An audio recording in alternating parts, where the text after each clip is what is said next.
Hello. How we doing? Hey, Brian. What's going on?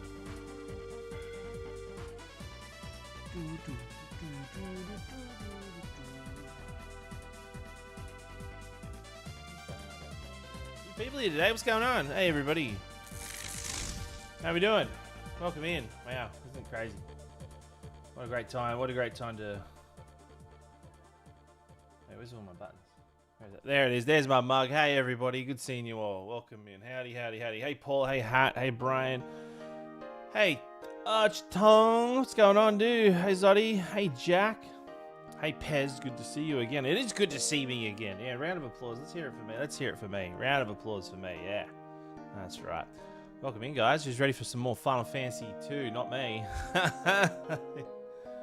Fuck. Anyway.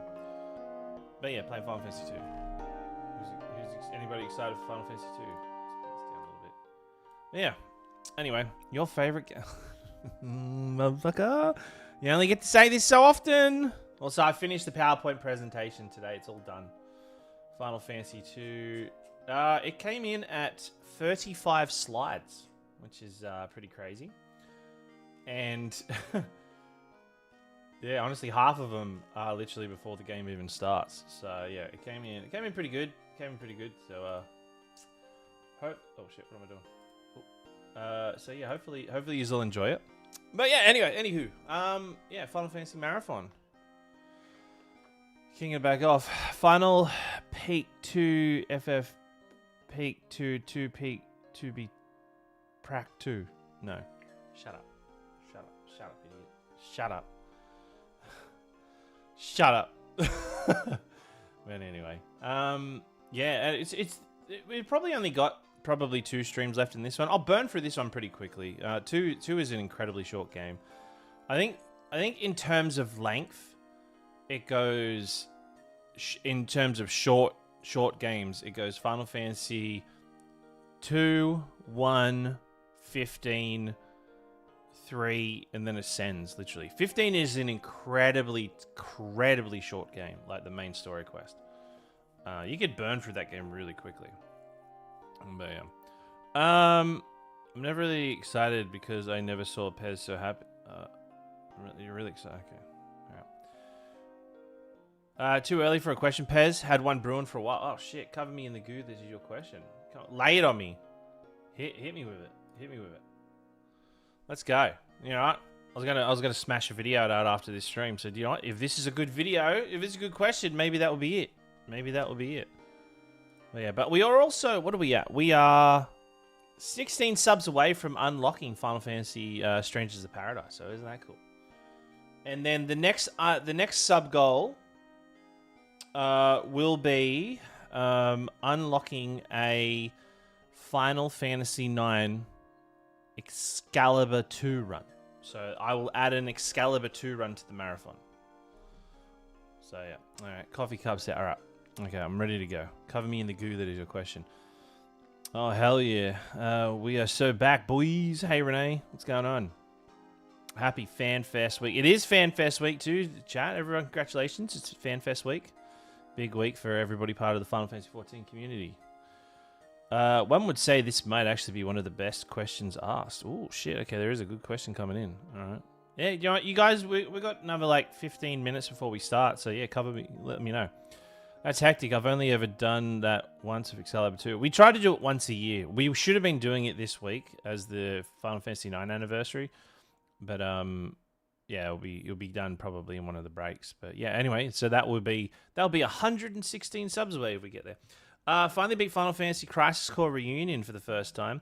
I didn't like the gameplay, but liked the story. Fair enough. I really like the gameplay and the story. I think it's a good like pick up, put down, like just do a mission here and there. But no, each their own. I see why people wouldn't like it. First try was absolute cinema. Also, Spain won the World Cup too. I don't know if anyone watched the World Cup. After I finished stream last night, I was going to do some videos, but I stayed up playing Xenoblade Chronicles. So it's getting really good. The robot people have attacked the colony, and I'm like, oh my god.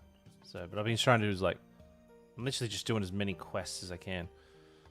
Pez, if you could beat one... we have a question in from Ink Guardian. Ink Guardian says, if Pez, if you could have one materia to use everyday life... Why am I reading that like an idiot? If you could have one materia to use in everyday life, what would it be? Wow, do you know, that's a really good question. Dan, you came out with you've come at me with a bloody a hoot of a question there. I'd have to say that's probably one of the best ones ever. If I could have one materia to use every day in everyday life, it would have to be like the W item materia, right? Do you know how much money you could literally live the rest of your life for free? Like, you could as long as a store has a return policy, you walk in, you buy, you go buy an item, and you walk out, use W materia on it, and then you go back with the receipt and go, oh, I want to return this, and they go, oh, okay, cool, and you get your money back, and then you got the item, boom, easy done. You know, you could walk into like an EB Games and go, hey, I'll have a physical PlayStation game, thank you very much, and they'll go, it's actually February 2028. We can't do that, sir. And you're like, fuck.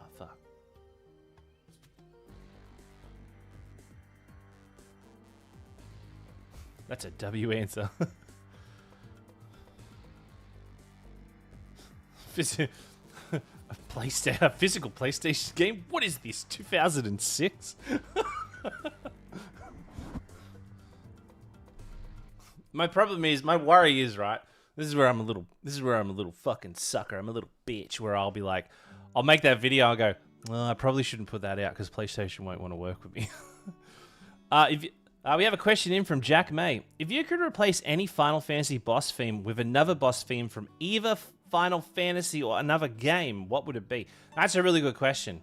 As someone who enjoys the art form of fighting a boss to a beautiful tune, I reckon that's probably one of the best questions we've ever had. If I could replace a song from any Final Fantasy boss with another boss fight, do you know what? I'm a big fan of Seymour's the fight with Seymour in Final Fantasy IX. Oh, sorry, I'm a big I'm a big sucker for Seymour's fight song, whatever it's called, the fight with Seymour, I believe it's called in Final Fantasy X. I reckon if you can take that song and replace it with every other boss battle in every other Final Fantasy game, I think you're down with something there. I reckon if that song is the staple of like, do you know how like every Final Fantasy has like a recurring song, like the Chocobo theme always is pretty common, or the victory fanfare, you know. But if a boss theme was like completely focused around one bass form. Oh, you're such a tease. Goon3, thank you for the sub. Thank you so much. I appreciate it. Chat, let's get some love. Thank you for the resub. If the fight with Seymour could be replaced... If the fight with Seymour... Sorry, let me try to reword this. Do you know how every Final Fantasy has a theme for, like, Chocobo theme? It's always the same Chocobo theme. It's, like, changed a little bit, but it's always kind of similar. Or you have Victory Fanfare, or you have, like, the main Final Fantasy theme, the... You know, but then they kind of tweak it a little bit. I reckon... Moving forward, if every boss fight was the Seymour boss fight, moving forward, if every fight, fucking hell, I'm trying to get this out. Moving forward, if every final, fucking, I'm struggling with this. Is it final? What was the question? Was it final or just boss fight? Okay, it was just boss. For some reason, I had final theme in my head. Moving forward, if every boss fight could be the fight with Seymour theme from Final Fantasy X, and make that a different variant for every boss fight, absolutely, I would put money towards that. If there was a petition for that to happen, I would do it. All right, I don't feel like that song gets a lot of love, but nobody told bloody what's his name, Umatsu. Nobody told Umatsu to slap that hard when he made that song. And the sad thing is, it's buried so far into the game, and after you hear that song, you're like, damn, that was sick, and then you're going towards like the final fight. But man, if that song could just reappear, you know, I know like Battle of the Bridge gets a lot of love, but this song is 10 out of 10. All right, but there are a lot of good songs out there, you know, like One Winged Angel, Dancing Mad, Darkness. What's Kefka's one? Not Kefka. I'm sorry. What's Kuja's one? Darkness of Eternity. There are some slappers out there, but I'd have to say Fight with Seymour is 10 out of 10. Dark Messenger, yeah. But anyway, what do you guys think? What would you guys have in there? That's a really good question. Thank you for that. Let me screenshot that one. I could probably smash that video out pretty quickly, actually. I answered a question a bit earlier. What was?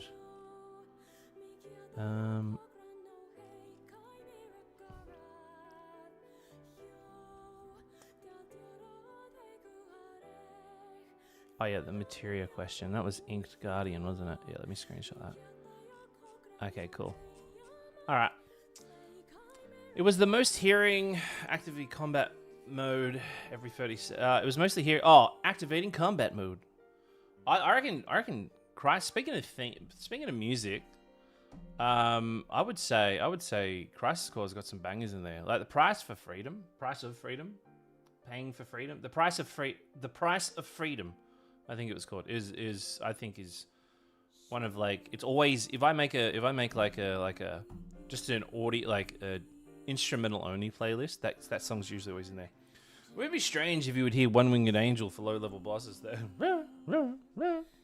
Yeah, I know, right? Okay, price of freedom is beautiful, absolutely. But yeah, anyway. But thank you for the question. There's some good questions there. I think your 10 gift sub alert is the answer. Oh yeah, do you know? That's a good point. That's a good point. If you guys want to hear the best theme, like the best combat theme ever, just give 10 gifted subs to my stream, and yeah, I'll let you know. Yeah, once again, Goofy, thank you so much. That's 2 months in a row. Thank you so much. Hey, Conehead, you missed the question. Oh, what the fuck? Wait, when did you ask? Let me find the original one. If you, guys, if I miss a question, do me a favor, re-ask it, just without, like, adding the, oh, you fucking prick, you missed my question. Just so that way I can screenshot it. It just has context for the video if I do put it in. So yeah, Clever Sneaks, if you want to ask that question again, I can absolutely ask that question. It's not, I'm not pissed off or anything. I just want to be clear. I'm just trying to be rude. I want to get everybody's questions in there, so I'd love to have him there. Oh, we got a question from Space Ninja.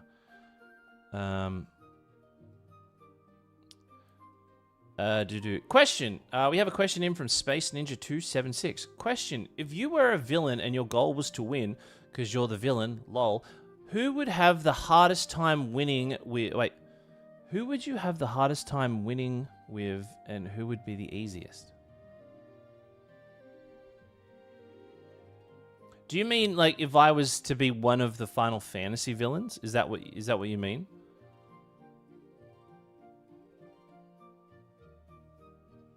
If I was to be like a Final Fantasy villain, yeah, the main villain. Okay. All right. Let me ask that again.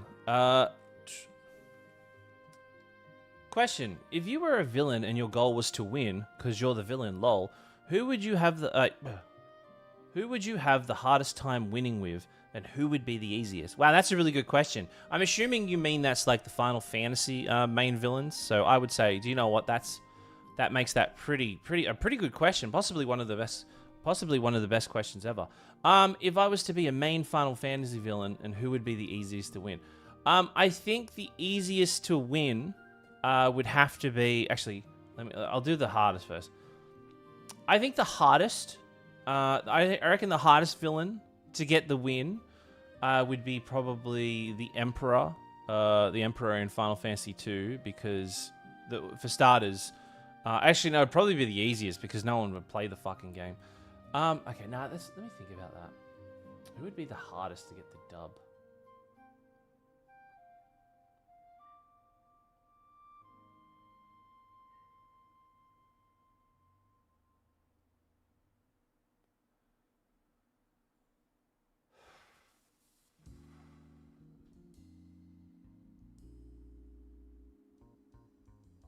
Yeah, this is a tricky one, right? I would say, look, I reckon the hardest to get the win would have to be you, Yevon. Oh, actually, wait. DMCA is going to strike me if I have this one running. Let me just change it. All right. I reckon the hardest to get the win would have to be you, Yevon, because like the thing is with Yu Yevon, his goal isn't like world destruction. It is literally just stay alive as long as possible and keep Dream Anakin lasting as long as possible, and keeping traditions alive. Eventually, you know,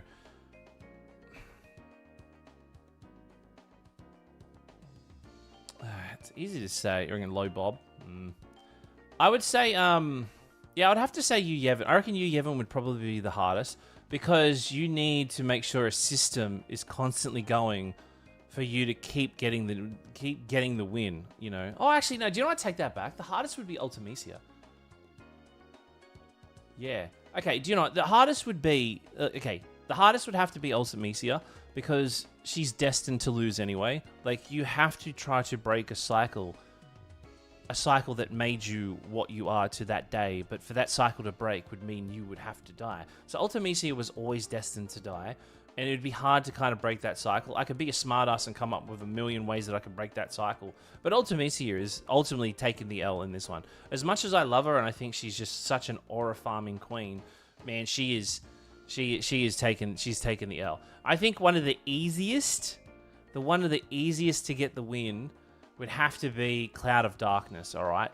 No, like, Cloud of Darkness is literally just a misty hentai boob, like, demon thing. You know, she's just like a misty hentai she's just a misty hentai boob bloody fart. I don't know. It's just, have you tried to, like, I don't know, how do you fight that sort of thing, all right?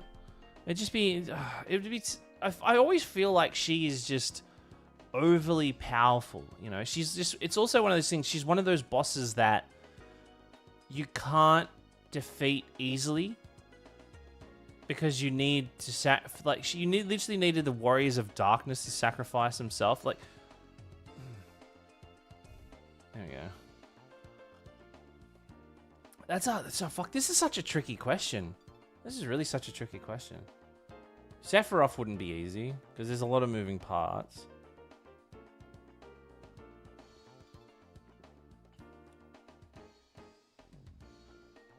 I know. What do you guys think? I think I need to lean on you guys. This is one of those questions where I need to lean on you guys for a little bit.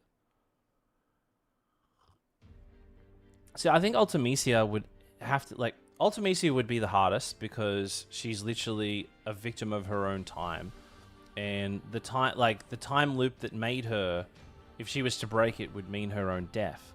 So it would be hardest. It would be so hard to become the villain in, like, it would be so hard for her to just take the win. But easiest would have to be, honestly, Kefka. Kefka could possibly be the easiest because, you know, he managed, like, by the time he if you're saying I get to, like, peak Kefka when he becomes a god, like, he could have striked down the party at any time. And literally, it's his own reason for losing is because he kind of got a little bit lazy. He let them kind of sneak in and do their thing, but honestly, I think Kefka would be the easiest because if I was Kefka and I didn't give a fuck and I just wanted to destroy everything, that planet would have been cracked in half way sooner than what he was doing, you know? But I reckon Kefka, honestly, Kefka with, like, what could feel like unlimited power and just zero fucks to give, yeah, hands down that. There's only ever really been, like, most Final Fantasy villains kind of lead towards wanting to rule, or they want to be remembered, or they want to exist forever.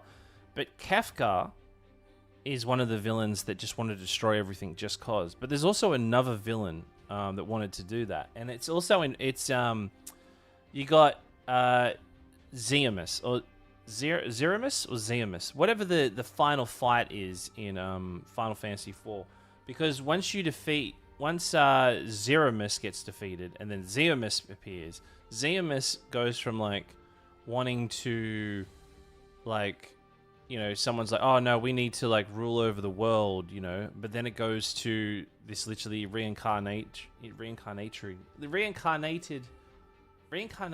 the fuck, I'm trying to say, reincarnation of hatred that just wants to kill everything. Same with Final Fantasy II, the Emperor. Like, the Emperor goes from wanting to, like, rule the world, and then when he gets killed and goes to hell, and then he comes back, he goes from wanting to rule everything to wanting to destroy everything. So I guess Kefka didn't really, like, lead the charge on there.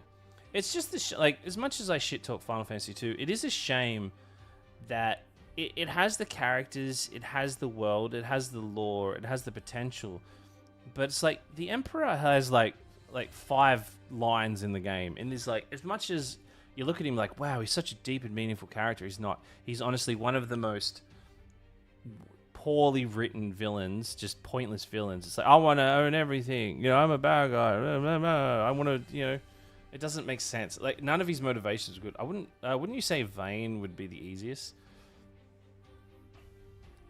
You would think if VIII didn't, I still think it was a bit of a plot hole that, I think it was pretty weak that VIII was able to be killed, because when he has because the Undying can't die, you know, they're immortal, and when the immortal was literally protecting him, it's like, oh wait, you know, now what happened? Oh yeah, that was the problem. VIII could have been done well as long as he didn't attach himself to VIII, but because VIII attached himself to a human, instead of making that human immortal, the mortal made the god human. You know, like, made the god mortal, sort of thing. It's like, your greatest strength is literally also your greatest weakness, sort of thing.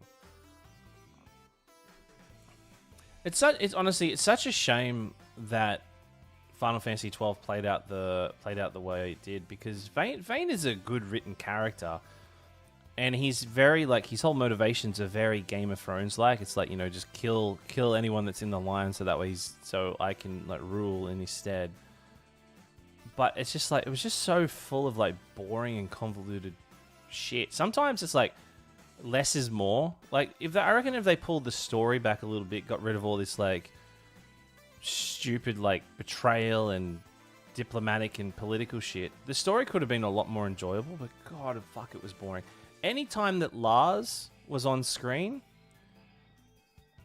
no one's ever made a character so shit. All right, if you're like, oh no, Lars is a really well written character. No, he's not. He's just a shit character. I'm a positive guy, but that it's just a nosy little shit. It's like the way he walks around, thinks he's like, oh well, I'm actually the son of the Emperor, so I need to do this, I need to do this. It's quite important. It's like, no, shut up, you little fucking stuck-up nose prick. Anyway. And what were we talking about? Alright, I guess we should play some Final Fantasy.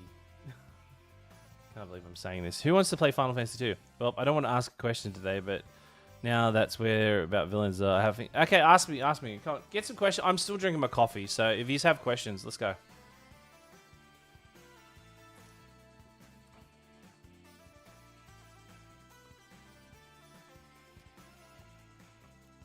We have a question in from Jack Main.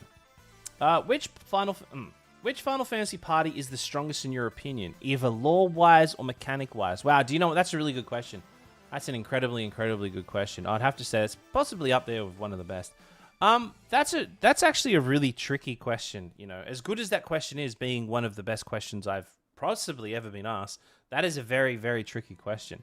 Now, this comes down to multiple factors, all right? Now, if we go to mechanical-wise with numbers and such, we'd be leaning towards, you know, in the higher games like Final Fantasy X, Final Fantasy 16, you know, or Final Fantasy 14.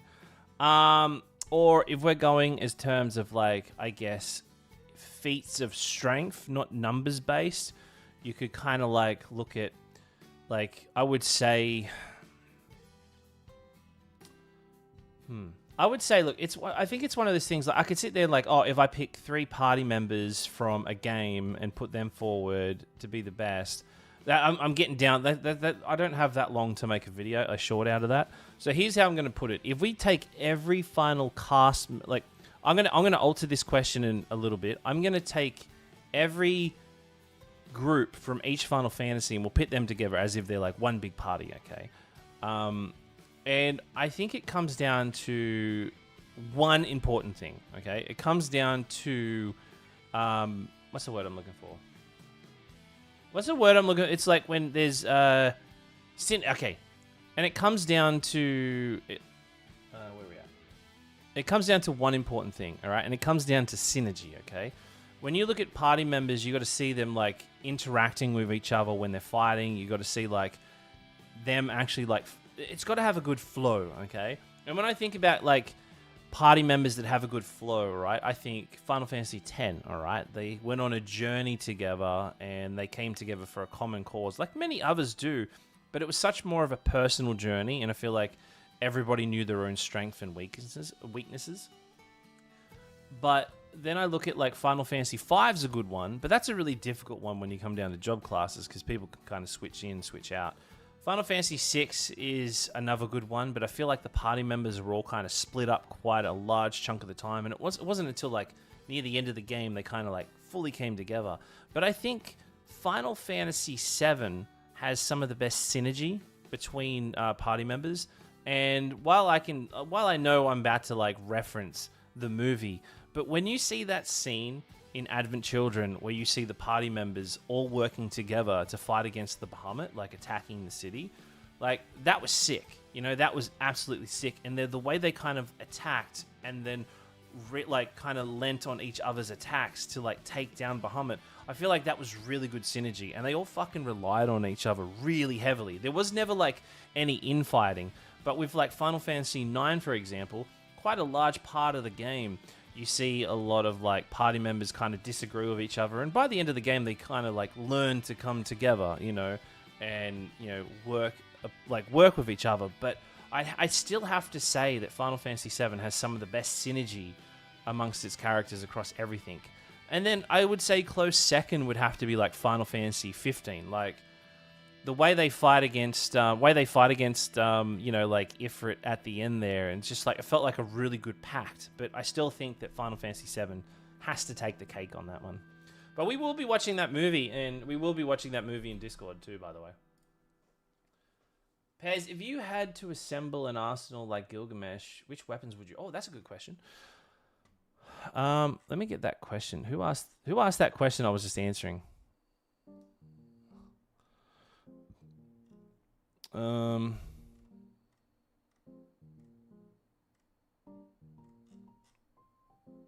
can't find that question. Where did it go?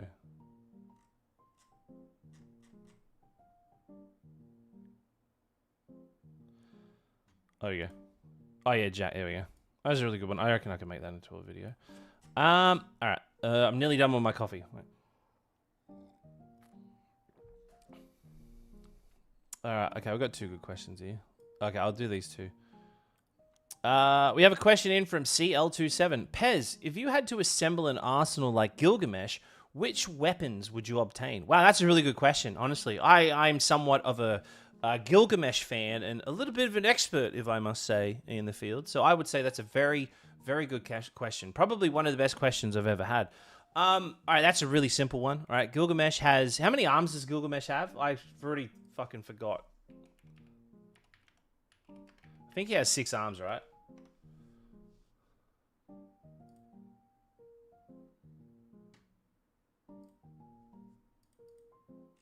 Does he have 6 arms?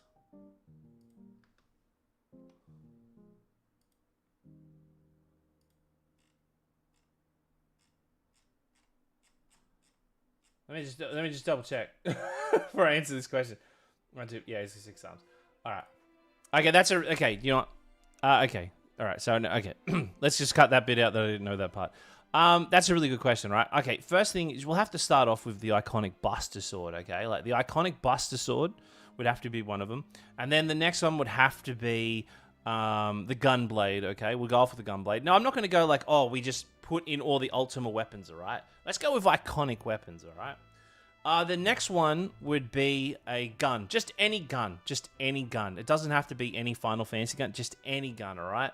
Because, like, when someone goes in to attack, he, like, blocks with the Buster Sword and the Gunblade, and then he just pulls the extra arm up with the gun in his hand, and he shoots the enemy in the chin. I reckon that would be a really good one. But then that leaves us with 3 arms. I would then replace... Oh, do you know what? I'm going to redo this. I think I got a good one. All right. Okay. Wait, okay. As I was thinking this, I totally got a fucking... Yeah. Pez, if you had to assemble an arsenal... Pez, if you have an fucking hell. Pez, if you had to assemble an arsenal like Gilgamesh... Wait, what music are we listening to? Alright, I'll do this one. Pez, if you had to assemble an arsenal like Gilgamesh, which weapons would you obtain? Wow, do you know, that's a really good question. I've actually been preparing for this question for quite a long time, meaning this is possibly one of the best questions we've ever had. Alright, if you don't know who Gilgamesh is, he is a recurring character in Final Fantasy. He shows up sometimes with 2 arms, sometimes he shows up with 6 arms, sometimes he shows up with 3 arms, and then he'll have like another 3 arms that are just nothing but cardboard cutouts. But I'd have to say, my ultimate Gilgamesh build for myself would be taking all of Barrett's gun arms from Final Fantasy VII and just having a full arsenal of gun arms, alright?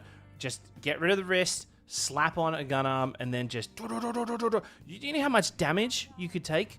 Like, do you know how much damage you can inflict from short and long range? You know, even if you just have like 4 of his arms being like all guns, and having 2 of them be close range if an enemy gets close, because like Barrett's got like a, you know, he's got like a javelin on one, I think, and he has like a big punching glove on one, and then he has a big metal spiked ball on the other. I think that there, going full Barrett, the full Barrett experience, we'll call it, I reckon would be the perfect Gilgamesh build. If I was to pick every Final Fantasy weapon in the whole franchise, it'd have to be that. But I'm curious, chat, what about you guys? What would your ultimate Gilgamesh build look like? That's a good one. Honestly, that's the best one. I will cherish the day that Pez gets a question right first try.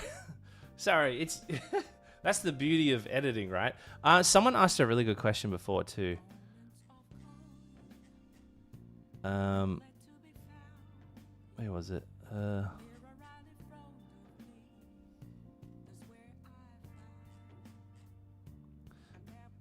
I think Sias asked a question.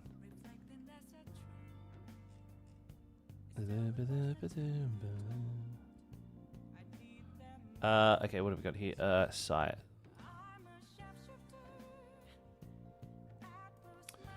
Alright, we have a question in from Sias. Pez, which Final Fantasy villain do you think has the best introduction and build-up? Wow, do you know, that's a really good question. I'm somewhat of a fan of the Final Fantasy series. I know, shocking, right? So I find this to possibly be one of the best questions ever. The best introduction, right, into a villain has to be Final Fantasy VII, okay? The way... How do we... Look, Final Fantasy does a good job at, like, introducing their villains. Some are really good. Some are really dragged out. I would think... You know, how they did Necron in Final Fantasy IX. I wasn't a fan of that, okay? I can sit there and lie that I, like, really enjoyed it and I understood it, but I didn't. I wasn't a big fan of that. I would say the way they did Ultimecia, I wasn't a big fan of that. It's like, we got to see her once, you know, midway through the game before we actually got to see her as the ultimate villain.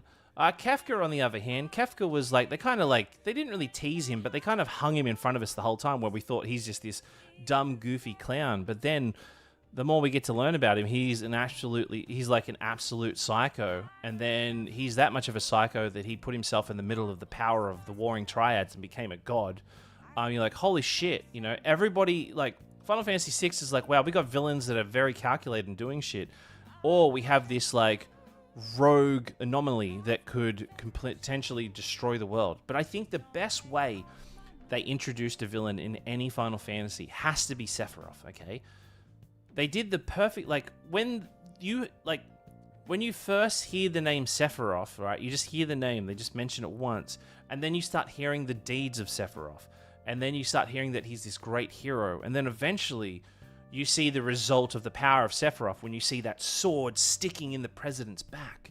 And then they do that backstory, and you're like, you heard how strong Sephiroth is, but when you actually get to see the strength of Sephiroth, like when you're in that flashback, and then the dragon pulls up, and then you get out, and then they've just got that iconic dun dun dun, that sound, like it's like the bell tolls, you know.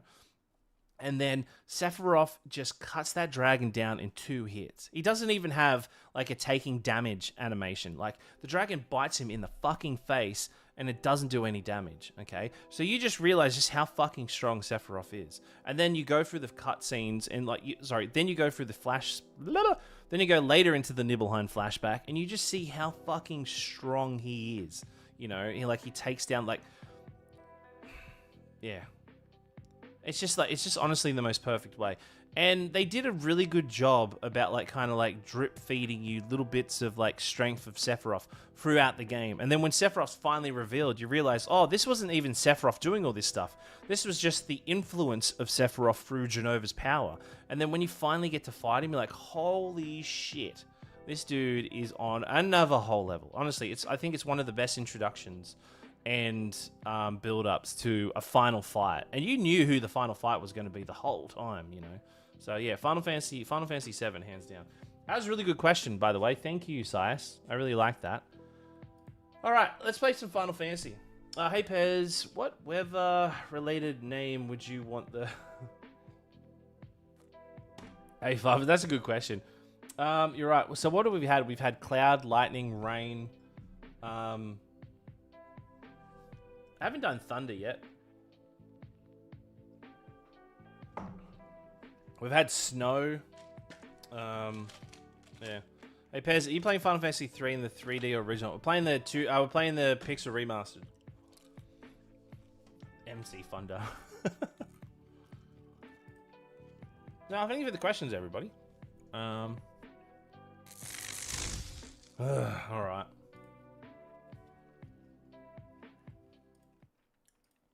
Let's get into it, I guess.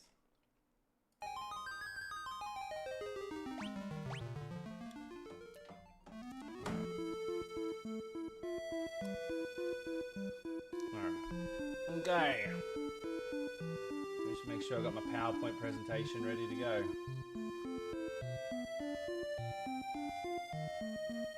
Okay. Alright. Okay, timer. Alright, we're into it. Okay, we gotta get. So, last thing that happened was the town got bombed, alright? And then we sadly had to play this game. So, yeah. I was away for a week, so I missed the last. Oh, the PowerPoint presentation will be there for everybody if you just want to see it at a later. Oh, it's okay. Thank you, Brian.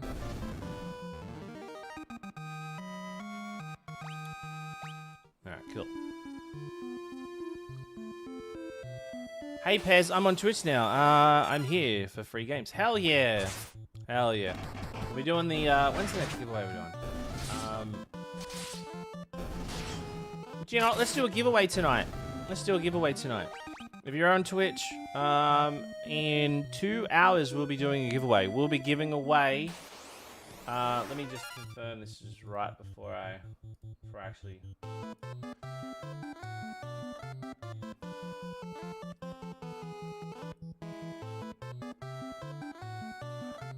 Okay, we gave away Octopath Traveler, didn't we? We're going to give away Final Fantasy VII Rebirth on Steam. Wow, isn't that crazy? We're giving away Final Fantasy VII Rebirth on stream. If you subscribe to the channel, you have twice the chance of getting in here. If you, but if you just come into the channel and you hit the command when I say the command, you go into the chance of winning. So, yeah. Wow, isn't that crazy? Isn't that nice? Alright, we're gonna go talk to Sid. Oh, this town got bombed the fuck out of it too. He's pissed. You want the airship? Ask Dreadnought. What you want to do? Blow that thing's engine. Ask airship. Airships are powered by Sunfire. I'm sure the Dreadnought's no different. Learn. Ask Sunfire. Controlling Sunfire is a tricky business. Let the flame get too high, you'll get running and blow your engines. Alright, okay. So now we've got to go back and talk to the Queen. Are you only giving away Steam games? Just for today is a Steam game. But I have, what else have we got? So, this is the total giveaways. We have Final Fantasy VII Remake on Xbox. We have 2 codes for that. We have Final Fantasy VII Rebirth on Xbox. 2 codes for that. I have 2 codes for Rebirth on Steam. I have Octopath Traveler 0 on PC Steam. I have Soul Reaver on Steam. Mortal Kombat Legacy Collection on Switch, Goodnight Universe on PS5, Persona 3 Reloaded on Switch, Shinobi Art of Vengeance on Steam, Sonic Racing Cross Worlds on Switch 2, Two Point Museum on Switch 2, Yakuza Kiwami on Switch 2, and Resident Evil Requiem on Switch 2. So, yeah.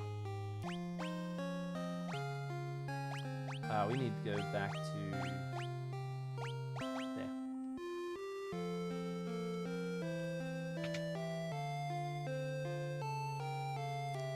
Big Final Fantasy 2 guy. I don't. Shut up.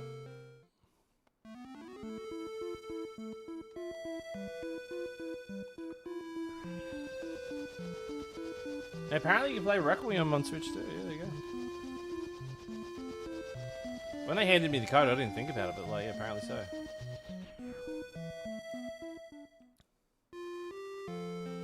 This town got blown the hell up.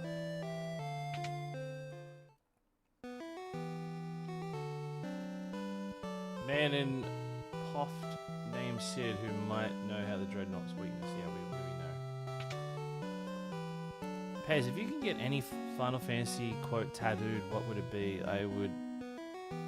I currently have Embrace Your Dreams on my chest. I'd have Spoony Bard, you know. I'd have you Spoony Bard right on my butt. So my wife, when my wife goes to spoon me, she knows she's the Spoony Bard. Many other wounded in the... Oh wait, they have shocked. They have... the shock has even caused my father's condition to take a turn for the worse. I hate that my father has to see this. He knows his death is near. Notice that shadow behind us too. Is there nothing we can do, Minwoo? All those who live must someday die. It is our fate. Still, it is my duty as the White Wizard to ease the pain of his suffering. I shall remain here and devote myself to care for the wounded. Oh no, I should have removed his equipment. Shit. Nah, it's not a glitch. There's a shadow literally following us.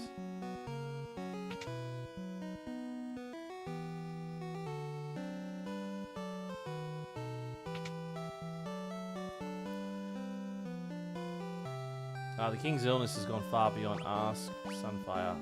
Every 3 years, the celebrated festival of the Flame of Kashwan. Ask, learn. Okay. Dreadnought. Okay. How's the king doing? How you going, dude? So many perished in the Dreadnought's attack. Perhaps it would be best if we surrendered to the Empire. Sunfire. Scott sealed the gates of Kashwan Keep to protect the Sunfire in the events that they would be death in battle. Learn about the Goddess Bell. Ask about the Goddess Bell. The whereabouts of the bell are only known to the Kashwan royal family. I'm pretty sure... Okay, we're gonna get to it, Scott. Okay, sorry. I see the character's name that you love. Shut up. Fuck this game. You know, one day I'm gonna be dead, and you guys are gonna be like, "Oh, it's so sad." And all we did was make fun of him for playing Final Fantasy II. Actually, maybe it is a bug. I thought there was a reason that... Where is Scott? I thought Scott was like floating around here being a little fucking sook. Nothing happened. Unless I gotta go talk to the Queen. If I was to get another quote tattooed on me... I got quite a few Final Fantasy tattoos. But as for quotes, I haven't got any quotes on my body. I would say, if I was to get an actual quote...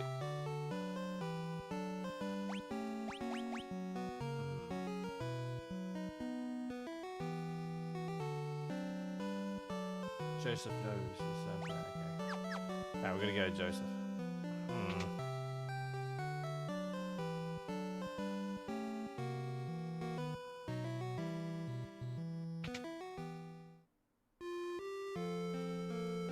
Maybe it's... I always thought that the shadow had something...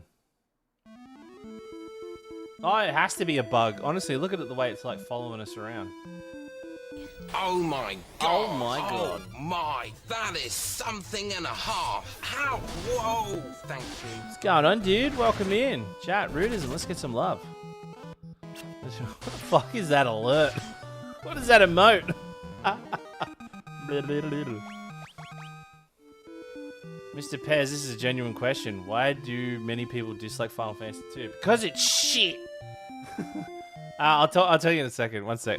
Chat, don't let me forget that one. Yeah, welcome in, dude. How's your stream?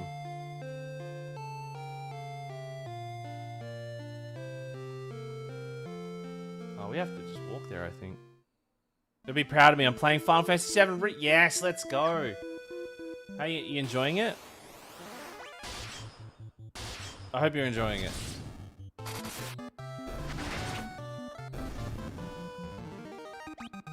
How far are you into it?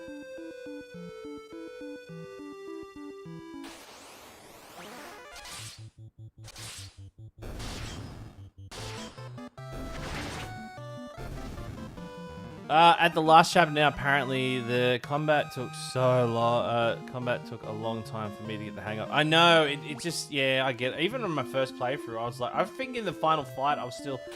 Here's how you go, right? Just use Tifa and nobody else. Tifa does this like combo, then you finish with the triangle where she comes up, and then you use her ability where it's like something dive, motor dive. Just spam that. It's honestly the fucking strongest combination in the game. It's so good. It's such a good combo. I like Tifa. Tifa is the GOAT. I 100% a Rebirth on my first run because I didn't want it to end. Yeah, damn.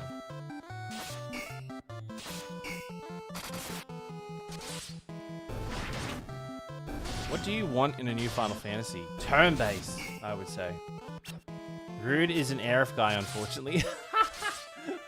Oh, dude. Ugh. Ugh. Do you know what? That's a good character, Rude, to get attached to. Yeah, she's honestly. I'm sure she's a really good character to get attached to. So, yeah, really put the time and effort into learning. Yeah, really get into learning Aerith. Bez, would you give Breath of Fire a go? Breath of Fire 3 and 4 are like my favorite games of all time. I actually like Breath of Fire more than Final Fantasy. The reason why I make Final Fantasy content is because there's no new Breath of Fire games. We actually did a Breath of Fire marathon not that long ago, like a few months ago. Never mind the fact that Teach will literally just save Cloud's dumbass from falling to death. Yeah, I know, yeah. If I... Dude, there's so many mods. When I play 7 Rebirth, the mod I use is turning Scarlet, like the head of like R&D or whatever it is, like the blonde lady with the big boobies. I turn her into Cloud's sword, so when he's like fighting, he's using a giant Scarlet, doing a T-pose. He like has her on his back. It's fucking awesome. Alright, let's go talk to Joseph.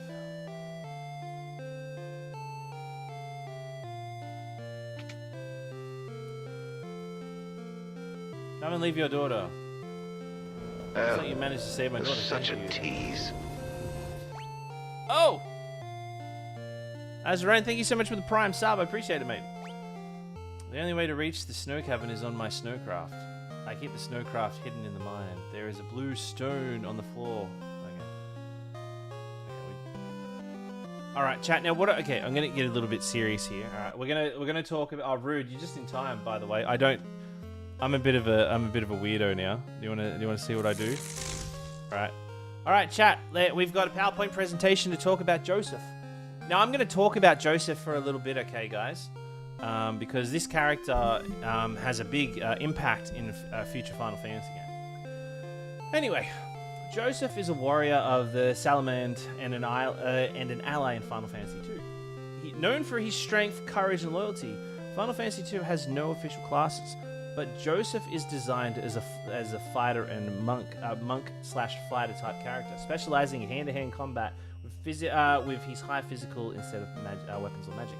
Now, Joseph is, if we were to come down, who is the first ever monk character in the game, in the franchise, apart from being the nameless characters in Final Fantasy I, it is Joseph. The name Joseph comes from the Hebrew Yosef, meaning God will add or God will increase. Joseph is referenced in Final Fantasy IX during the Ramu story sequence where Zidane learns about the hero named Joseph. The story acts as a tribute to Final Fantasy II. Now, in Final Fantasy II, right, there is a... And I'm going to show... I'll just switch back over to the game, right? So, we've just asked Joseph to come with us on a journey, all right? And he's going to help us get a snowmobile so we can go get the goddess bell. Now, Joseph has a daughter, who we saved a little bit earlier. And her name's like Nelly or some shit. Oh yeah, Nelly. Come back soon, Daddy. And that's the last thing she says to him, alright? So we go on this journey, right? And I'm going to spoil the game a little bit here. We go on this journey, and Joseph doesn't make it back alive. Now, us as the players, there is no prompt. There is no NPC saying, oh, we need to go talk to Nelly. The game leaves it up to you to go and talk to Nelly.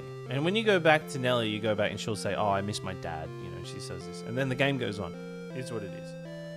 Now, go across Final Fantasy 3, 4, 5, 6, 7, 8, 9. And when we get to 9, we go to... When we get to Pinnacle Rocks, before the Alexander attacks Limblom, we run into Ramu. And Ramu is the first Eidolon that Garnet can summon. And for us to get access to Ramu, he asks us to piece a story together. And the story is of an individual called Joseph who goes on a journey with his friend. And Joseph is sadly killed during this expedition. And you have to piece the story together. But there's two endings. There's an ending 1 where you go back and tell the daughter. Or there's 2, the second ending, where you don't go back and tell the daughter. I feel like that was like such a cool thing that for them to reference, is that players could have willingly, all those years ago, back in 1988 when this game came out, did they sit there with regret thinking like, oh, do you know what? Joseph died and I never went back and told his daughter. Or I went back and told his daughter, like, and then the game kind of like puts you into 2 points. It's like, are you a human because, are you like, is it human of you because you went back to tell the daughter that he died? Or does it also make you more of a human because you just couldn't bring yourself to tell his young daughter that he died? And I feel like that was such a like kind of cool thing to reference, even though it's such like a throwaway character that you just honestly you probably forgot about as the game went on. So yeah, but anyway, I don't really have much else to talk about Joseph other than it was really cool for them to kind of expand on his character like that. But yeah, and it's other than like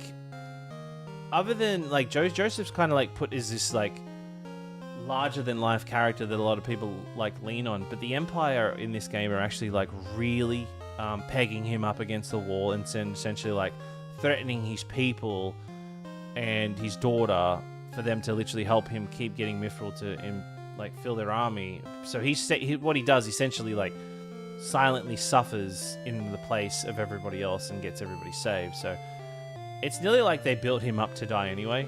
And they show that he's like, it's very hard to kind of show a character's strength, especially back then in like pixel form. But the way he goes out in a blast. No matter how cool you are, like this dude, I'll just say this dude ain't no Chris Redfield, okay? When it comes to boulders, that's all I'll say. But yeah, he's definitely a really cool character, and I think it was an awesome. I think it was a really cool throwback for them to like touch on this. But yeah, anyway, we've got Joseph. He's in the party now. How are we doing for money too? I think we're pretty broke actually.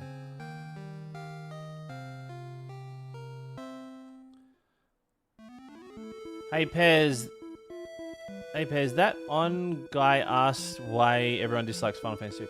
Yeah, everyone dislikes Final Fantasy 2 because it's a shit game. There's no leveling up system. You can max level at the start of the game by just attacking yourself.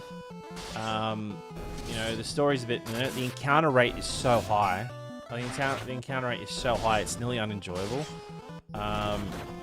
It's literally like... It's just a huge pothole of a game. Look, okay, we just got in a fight. We'll take a few steps, and then look, we're already in another fight. And it's just like that for the whole game. I can turn it off, but then I'm not actually playing the game, am I? If I turn off random encounters, then I'm not leveling up. So, but anyway, that's why people don't like it. It's just like, it's such a... It's like the most non-Final Fantasy game ever. It's like Final Fantasy as fuck, but it's also just not Final Fantasy. Because which Final Fantasy do you think makes the best copy? new question.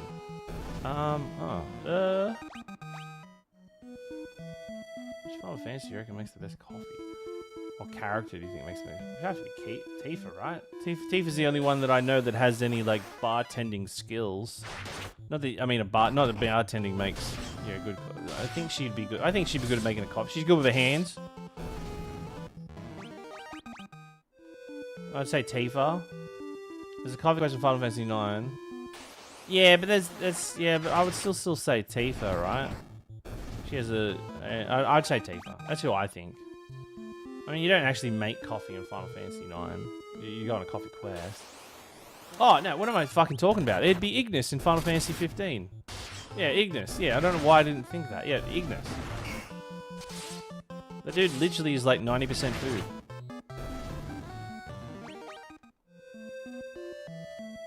Doesn't matter how blind he is, you can smell a good coffee.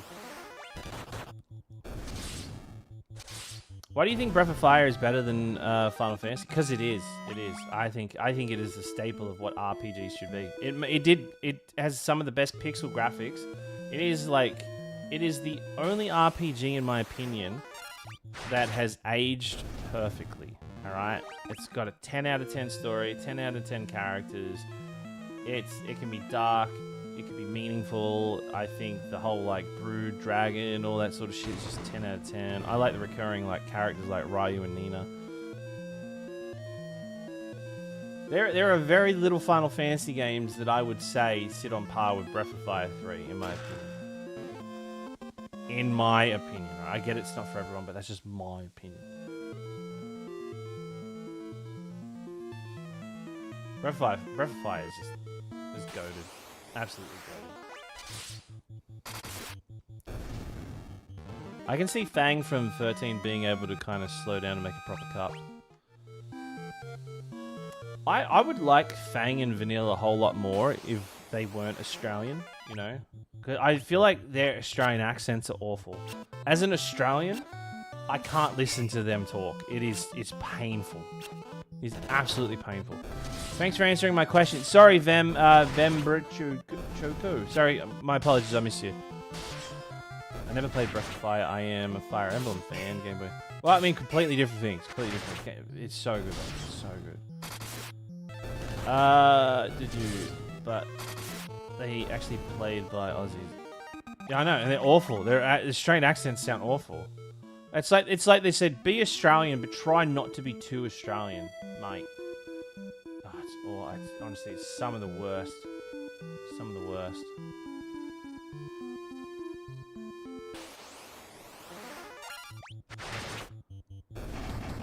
Just wait him and go, Nar.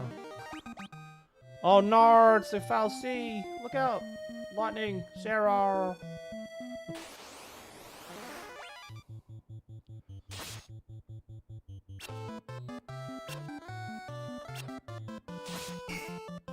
They are the worst part. They are the worst part of Final Fantasy. They are the worst part of Final Fantasy 13. I like Fang as a character, but I just can't. The Australian in me cringes a little bit. Australian, thank you for the follow too. Thank you for the subbing too. What are we at too? Oh, we're only 14 subs away from unlocking Strangers of Paradise. Isn't that crazy? Wow, that's crazy.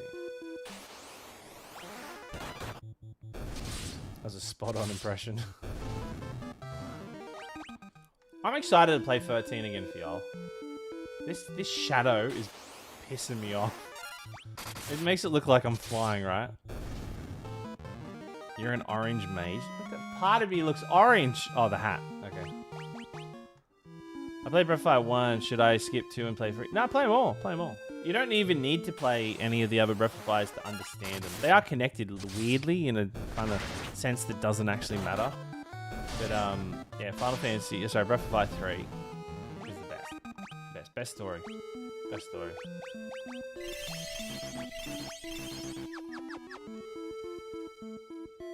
It does look like it's flying, doesn't it? Like what? Your power is to what? A video software full of dark secrets against others? Ah? What am I reading? Oh, my powers. No, I just have a cone on my head. Traffic cone on my head, that's it. I talk about Final Fantasy. That's my powers. Dude, Pez is playing his favorite. Shut up.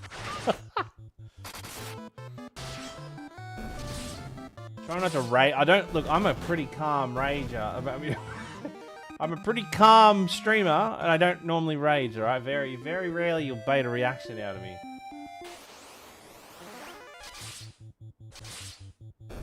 Question: what games do you think has the best chiptune 8/16-bit music? Maybe even remember the stage or song. Oh, easy, yeah. Bloody Shining Force 2 has the best chiptunes music. I wonder if Joseph knows he's going to die in these steps. How can you rate? How can you rate playing Final Fantasy 2? How can I rate it? Oh, by playing it. I just want to point you out. They're making me play this. I'm not actively, willingly playing this game.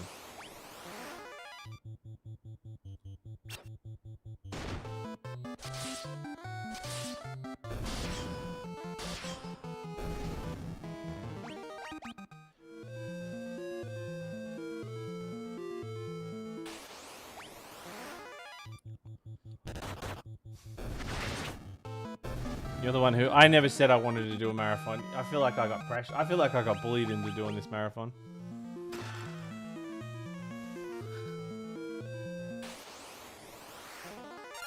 Oh, the shadow just won't go away. If it's a bug, I'm just gonna... I just hope the game doesn't crash. That's my only worry. I'll make a good time.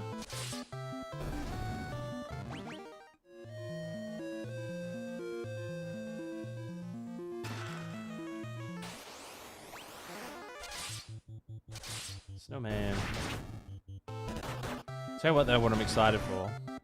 What I'm really excited for is the new Onimusha game. I'm really excited for the new Onimusha game. Hey, Kill Smash, how are ya? Unintentional speedrun. Did anybody here play the first 4 Onimusha games? I loved them as a kid. Loved them. Onimusha 2 was the first game that I ever really practiced speedrunning. And then when I when they re-released Onimusha 1 on they re-released it on on Nintendo Switch. Yeah, released on PlayStation. They released it on Nintendo Switch, and when I used to train to work in the mornings, I used to take my Switch with me. I was trying to practice speedrunning Onimusha 1 on the train, and it was a 2-hour train ride. I used to catch a train every morning, 2 hours to and from work. And every morning I'll try to practice to beat it within 2 hours. I could never do it within the 2-hour mark. I'd always get really fucking close. You really liked it? Yeah. I played, Onimusha, fantastic games. Pez is finally playing his favorite Final Fantasy. Shut up! Get off my back! Have you followed the Bethesda stuff? Wait, what's happening with Bethesda? Is something happening there? It's not more layoffs, is it?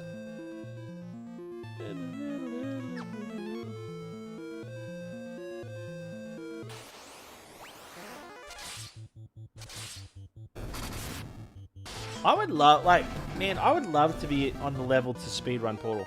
Pez, have you played every game in the marathon before? Or are you just... No, I've played all these games before. Actually, I would say, let me have a look at the marathon again. Let me have a look at the list.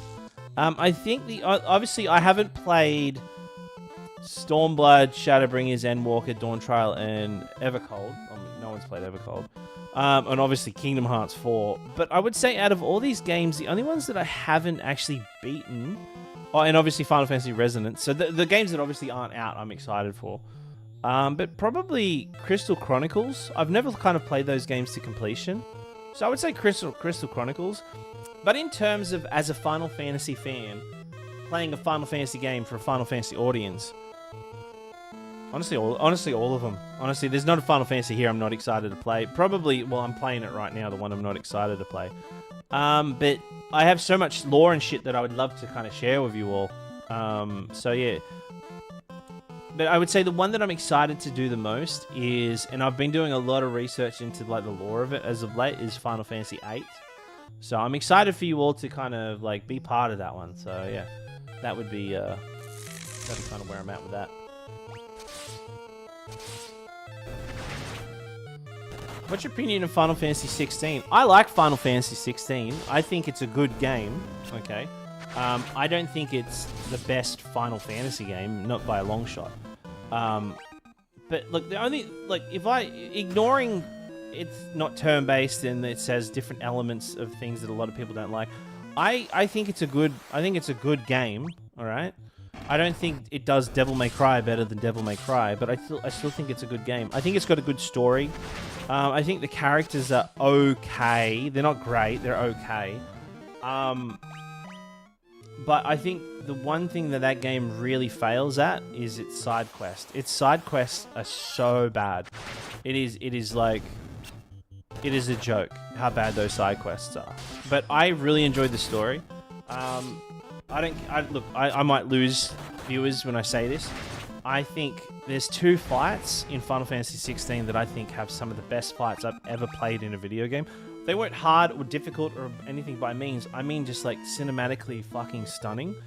Was the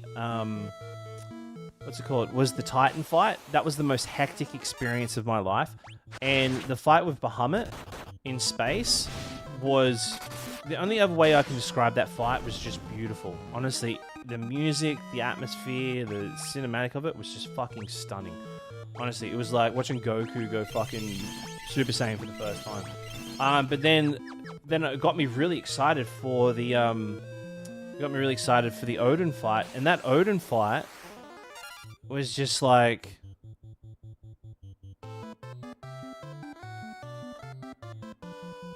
I don't know, it's like thinking you're about to have sex and then someone just fucking tips a bucket of lava on your head. You're like, oh, what the fuck?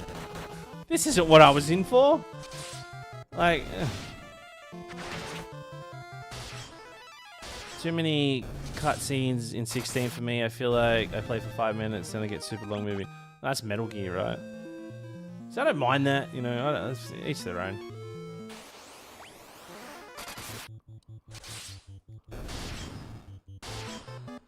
I've done the DLC.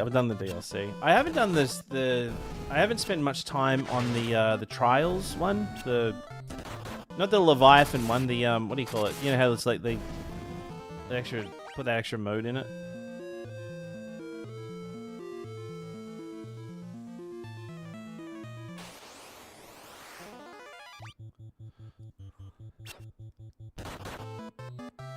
What were they called again? It was like Tides of something, and then.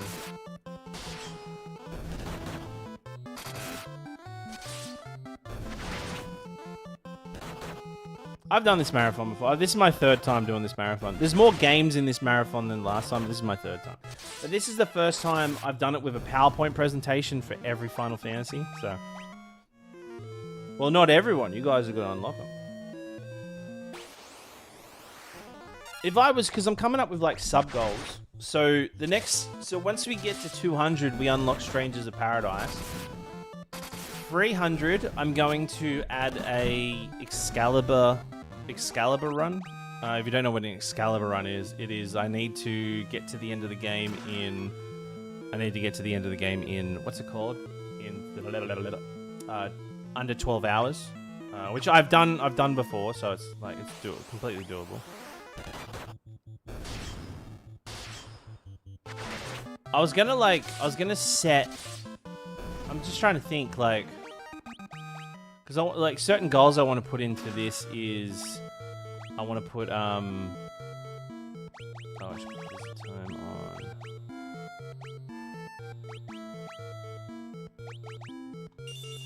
I was gonna put like a no Yojimbo run where like I can't use, like when we 100% Final Fantasy X, I can't use Yojimbo on any of the super bosses.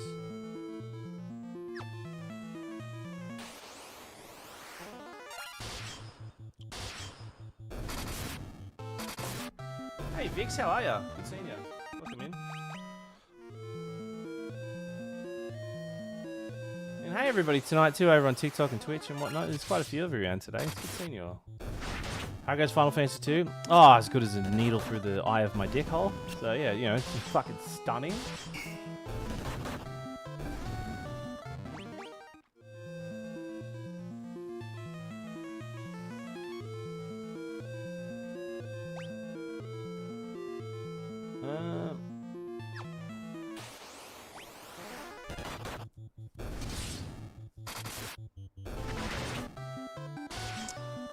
Had a nap and made lunch. Nice. What'd you have for lunch? Hey, as I was saying a bit earlier about Onimusha. Yeah, I'm so excited for this new Onimusha. Capcom's been cooking lately. Capcom's been really cooking. They've been doing such a good job.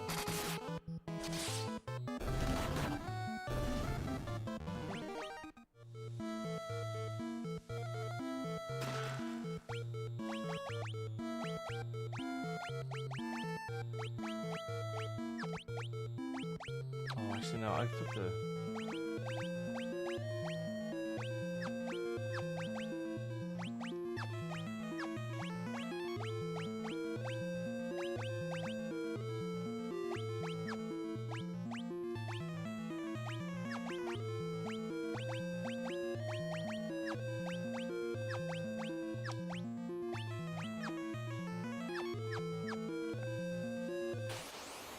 Would you do a Kingdom Hearts marathon? Well, the Kingdom Hearts is part of this marathon. We're doing 1, 2, 3, and 4. I think by the time we get there, 4 will be out. Because I hope you all know, this marathon is going to take a long time. Right? This marathon's going to take a long time. So I'm hoping to do, like, kind of like, make it worthy that you guys kind of get invested in it as well. Because I fucking hate this game. There's so many just pointless rooms. Final Fantasy VII brings out everyone so they can tell you how much they like this game. Look, here's the thing. There's two things that I never intentionally did when I started making these videos. Was I didn't want people to know that I may or may not like Lulu. And two, that I don't like Final Fantasy II. But it just fucking seeped out, you know? Pointless rooms for a pointless game. Exactly. It's just... It's not fair.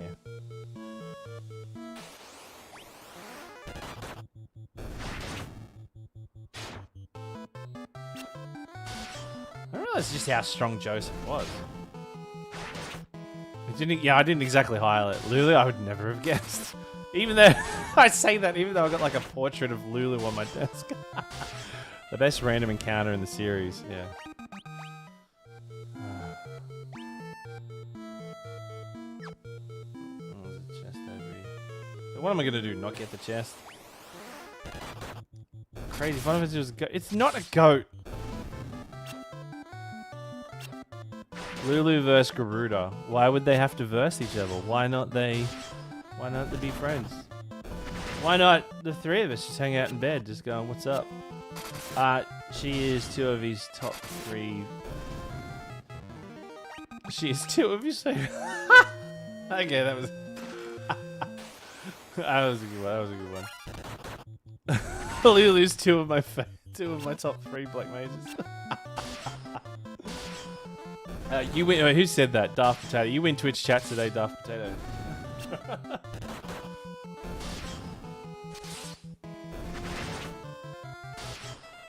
Anyone out there that does not like Lulu, you're insane. You're insane.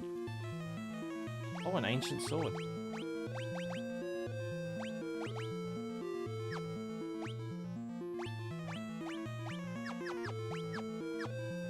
Suck shit, chat. I got an ancient sword. Wouldn't Garuda blow the covers off? The covers aren't lasted. What are you talking about? Here's the thing. I'm not going to get into the graphic details of what it would be like to spend a night with Garuda. But she would fucking eat your flesh, right? She would be like picking... I'm assuming she would be eating the eyes out of your sockets. She would like slice you into ribbons. Which is pretty hot, right? And you'll love every minute. Ah, oh, what a way to go. Death by snoo snoo. Ah, 14 Garuda for sure. Oh wait, went the wrong way.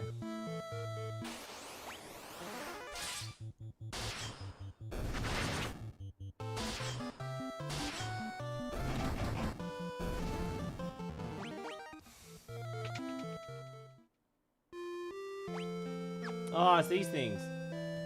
Giant beaver. Snoot chick. Snoot chit. Snoot chit. Snoot chit. Snoot chit. Snooch it. Oh, here we go. Snooch it. Goober speak beaver. This is so fucking dumb. Goddess Bell.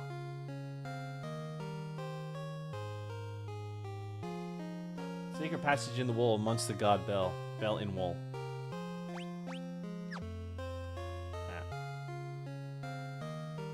That's the only reason why Guy is in this game. If he didn't have that scene there, he would not be standing out as a character. He talks like an idiot. Seriously, this is a strict opinion, but I think Final Fantasy has one of the most rewarding systems for the grind. I get it, but the thing is, like, they got this system. It's not the system that I don't like, it's the stupid high encounter rate, and two, it's this cool system is in a boring shit game with like no real reward. But I'm not blind to the fact that this game came out in 1988. Right? There is a lot to this game for a game that came out a long time ago, you know.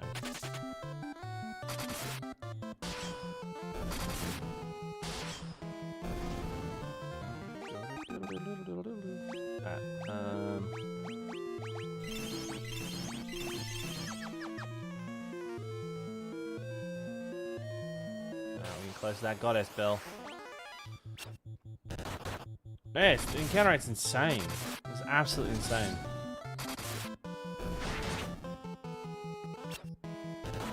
It's honestly one of the worst.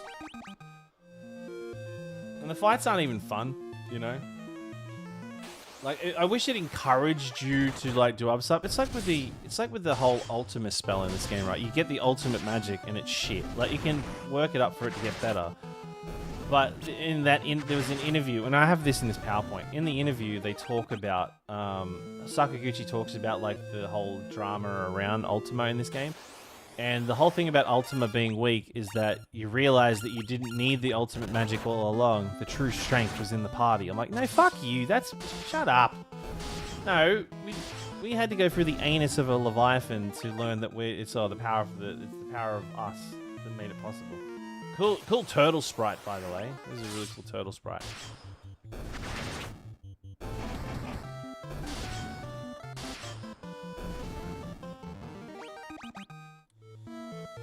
We definitely have, short attention spans, that's for sure.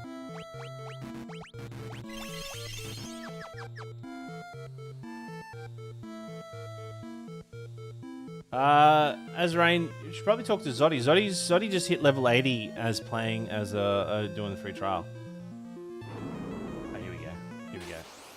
Hey Pez, what's the best city in Final Fantasy? As an extension question, which Final Fantasy has the best world building? Okay.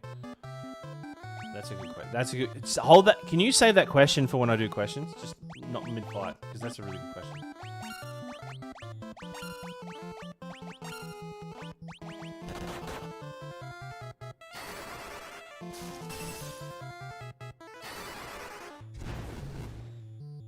Oh, that's right. This thing's like really weak to ice.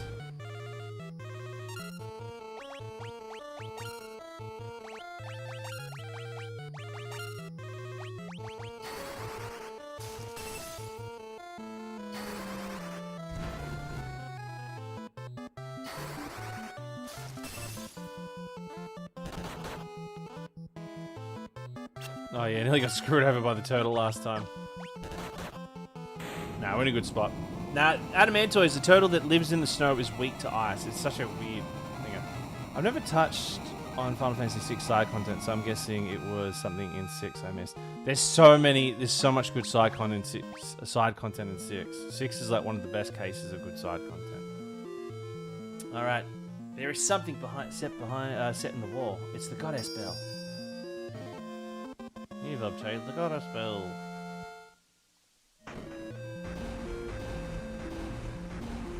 Alright, chat. Oh, actually, we'll talk about it in a second, because I've got a PowerPoint slide to pull up.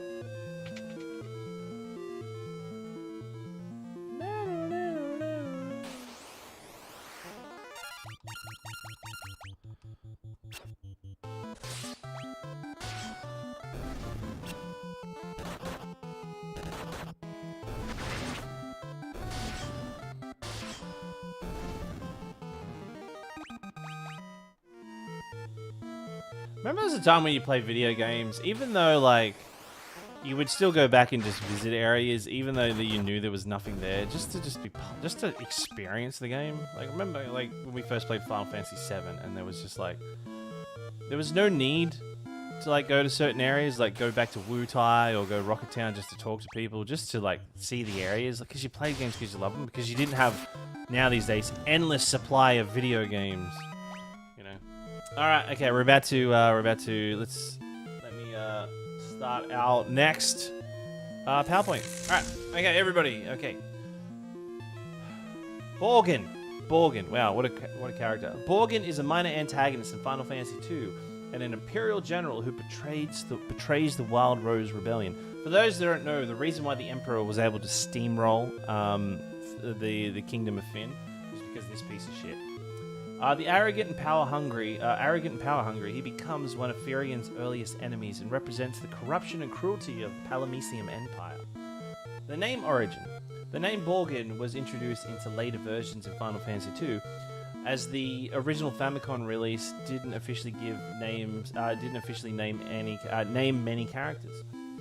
It means its meaning has never been confirmed, though fans speculate it has been inspired by European-style names fitting his role as an Imperial officer. The word Borgin simply means belong to Borgin or associated with Borgin. So, honestly, the name, there's not much to him. They didn't put too much effort into naming this character, which is weird, you know, because, like, he is a very impactful character for the start of the game, simply because, like, he's the reason why the kingdom fell. But, also in saying that they kind of, it feels like they also, like, kind of just fluffed him out to be a character to just kind of, like, help with pacing and whatnot. But one thing I will say with Final Fantasy II, I love how much effort they gave Mano, how much effort they allowed Mano to put in to a lot of the artwork in some of the characters. Like Hilda didn't need artwork. Like the original Cid didn't need artwork. Like I guess Minwu needed artwork. But yeah, I just love the art style in it. You know, guy looks like a fucking idiot. So doesn't he look like the biggest dipshit ever? He just looks like a dumb idiot. It just looks like he's wearing his like it looks like he walked into like a costume shop and put on clothes like 20 sizes too small. Anyway, don't want to jump ahead, but anyway, that's all I really got to say about Borgin. There's not really much else to talk about him, but anyway, they even make him look like a bit of a dipshit.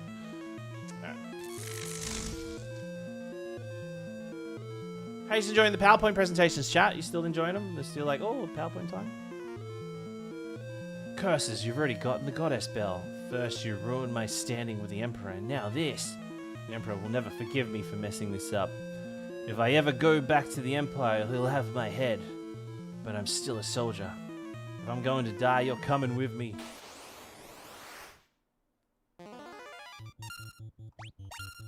Alright.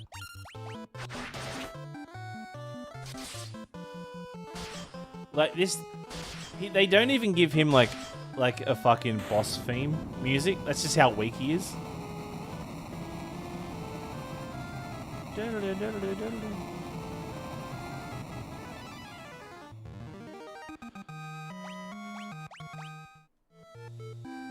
Alright, get ready for... We're about to play Resident Evil 5, chat. Get ready for it. This is what happens in Resident Evil if Chris doesn't break the boulder. I may have lost, but don't think you've won. I've booby-trapped this cave. Just a little parting gift from me. I'll be waiting for you in hell. Yeah, that was a boss. I think he was meant to be weak.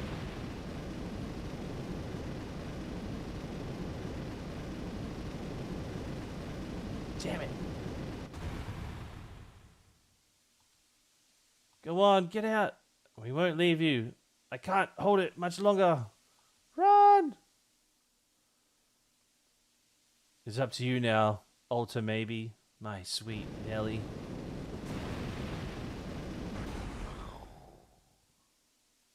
Joseph! Joseph!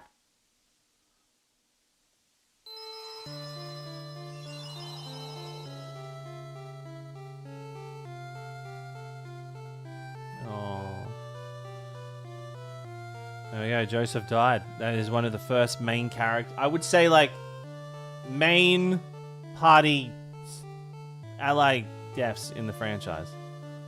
So, now, this is what I talked about. In Final Fantasy IX, when we speak to Ramu for the first time, we tell the story of Joseph. And you have to piece the story together, and the ending goes, does the adventurer go back and tell his daughter that Joseph died? Or does the adventurer not go back and pass the news over to Nelly that he died? So what do we do, chat? I'll leave it up to you. Do we go back to tell Nelly that his dad got squished like a pancake? Or do we go, fucking sucks to be Nelly, we got shit to worry about ourselves?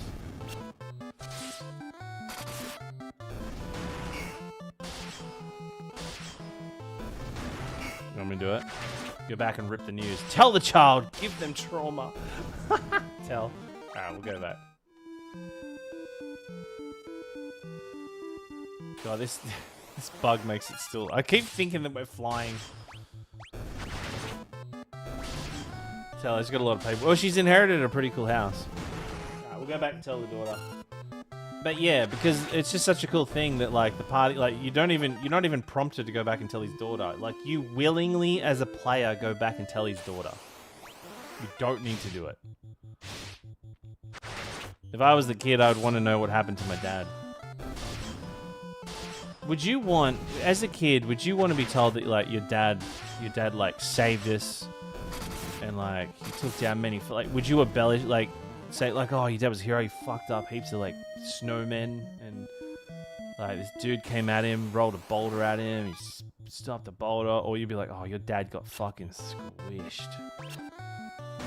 He died as a Chad. Yeah, he died as Chad. Nothing we can do now. Sorry, Orphan. Child's villain origins. Yeah, that's it. That's another thing. If we, do you know what'd be cool? What I would have, if I was Sakaguchi, and who knows, I could be. Maybe I was in my past life, even though Sakaguchi's still alive. What I would do, I would have a secret boss. If you don't tell Nelly, this whole time she's been training. She's been training in Mysidia Village to become a badass, like, magic warrior. And then you, after you take down the Emperor, you have to then take down Nelly, because she's trying to defeat you for not telling her about her dad. I thrive on chaos, so that's my answer.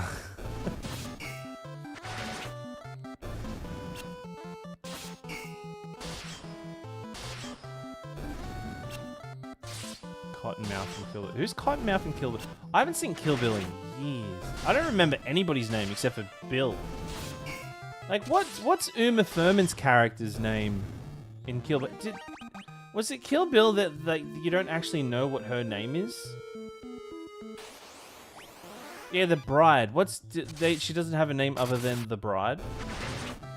Black Mamba. No, isn't Black... Oh, no, she was Black Mamba, wasn't she? She's the bride, I'm pretty sure. But she doesn't actually have a name, right? Oh, no, I'm totally with you, Squash Mitten. Did anybody get mad that Bugenhagen let Red 13 think his dad was a loser and a coward when he actually saved him? That pissed me off, too. That really pissed me off. That's why I'm going to get a lot of hate for this, but everybody's like, oh, you know, Red 13 was such a deep, meaningful character in 7. He honestly, chatting with him. You first meet him, he's like, oh, you know, yeah, they nearly made me have sex with Aerith in this too, but I didn't because, you know, that'd be weird. I mean, then he joins the party. He doesn't really have much dialogue other than, I'm a dog, you know. And then when they get to Cosmo Canyon, he's like, yeah, my dad's a piece of shit, fucking loser. Fucking, he's the reason why my mum's dead. My mum was actually a hero. And then they're like, oh, actually, it turns out your dad's really cool. He's like, oh, what, really? And then later on in the game, when they're ready to, like, take on Sephiroth, he's like, I'm the son of Seto. I will be brave. And that's it. That's all you get from him. That's it. I really think Red 13 is the most overhyped character in the franchise.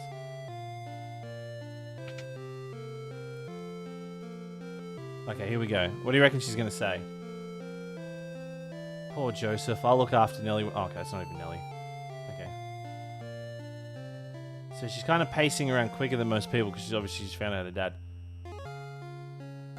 Daddy isn't coming back, is he? And that's it. All right, we told her. Yep, good luck to you. And that's it. That's it.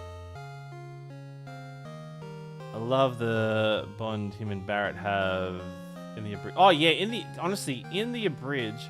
Honestly, this is where I'm gonna get a lot of hate. Red 13 in Remake and Rebirth has more depth as a character. You know, and I know a lot of people aren't the biggest fan of him. Why does it look like Furion is floating? It's this weird, there's a bug. There's a bug like the shadow is like not attached to the character. I'd have to like save and reset, but I couldn't be fucked. I can smell the cosmos.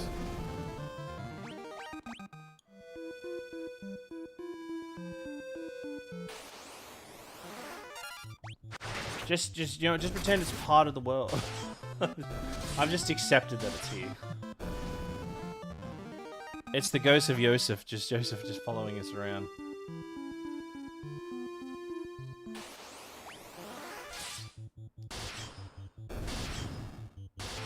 If you would expand on Red 13's origin, how would you do it?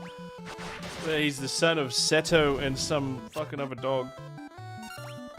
And then when he was out, then his dad died protecting the village from the Gee tribe and had Lugenhagen seal the entrance. And Red 13 spent his whole childhood going, my dad's a piece of shit. And nobody told me that my dad was cool. They just told me, they made me think he's a piece of shit. For no reason, by the way. He could have believed that his dad was cool, but no, they continued to shit on his dad's legacy.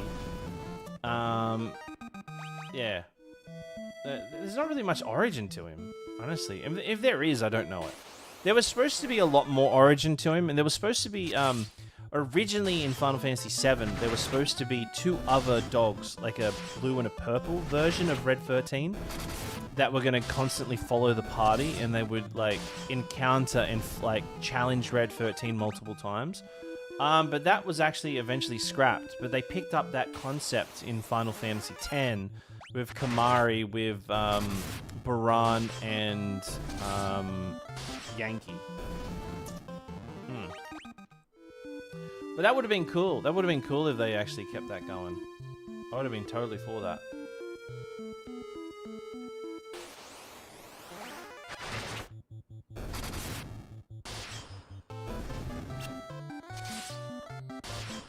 Yeah, it was... Yeah, that's what when people complain about Red 13 in Remake and Rebirth, it's literally we got more out of Red 13 in those games than we ever did in the original. You read the question wrong, but smooth recovery. Did I read the question wrong? I'm sorry. I mean, the one thing about Final Fantasy VII is they did fundamentally run out of both disk and disk space. I thought no, they. Well, I mean, it was spread across it, but there was like there's so much shit they could have cut out of that game. Okay, we got the Goddess Bell. I think we just had to go to Sid, didn't we?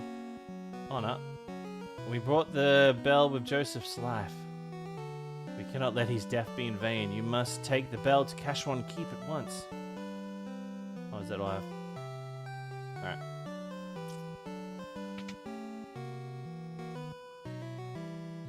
Alright, we're gonna go Sid.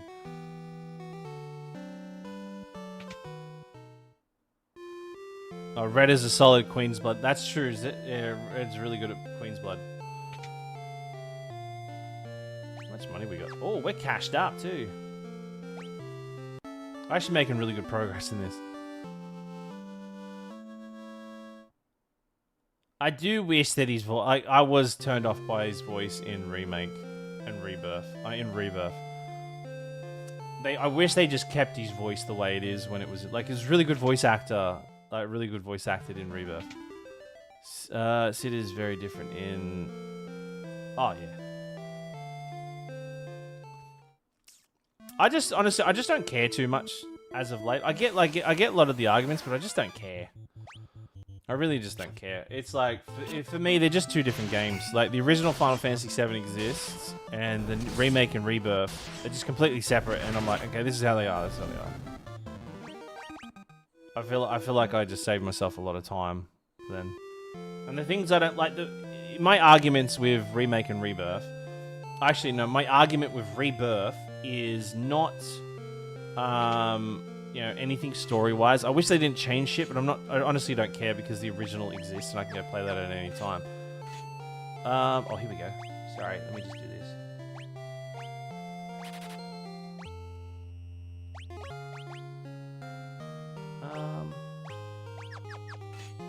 Yeah, anyway, is that I hate that they turned Rebirth into an Assassin's Creed game with the climbing the towers, scanning the area, and the game tells you where to go. Like, that really pissed me off. Like, I don't, like, when you play the first Final Fantasy VII, right? When you walk out of Midgar for the first time, you're like, holy shit, like, Midgar's this tiny little town. Well, it's a huge town, but compared to the size of the world, you kind of just wander until you find something. In this game, it's like walk out of there and then climb this tower that Chadley told you to climb and then go to like said points of interest. It's like, no, I don't want to do that. I want to walk around and experience the world. Oh, Chadley's fucking yeah. There's nothing about Chadley I like. And chat, this is another thing, chat. You're allowed. Don't care what anybody else says on the internet. You're allowed to hate and you're allowed to love it, okay? If there's something you like about it, like it. If it's something that you love about it, love it. If something you hate, hate it. Like, just remember, you're fucking individuals. You can totally be critical about shit. My thing is just like, fucking, you know, while you don't have to agree with other people, don't disrespect other people's opinions. I only recognize the OG, the remakes doesn't exist. Yeah, there you go. Each to your own.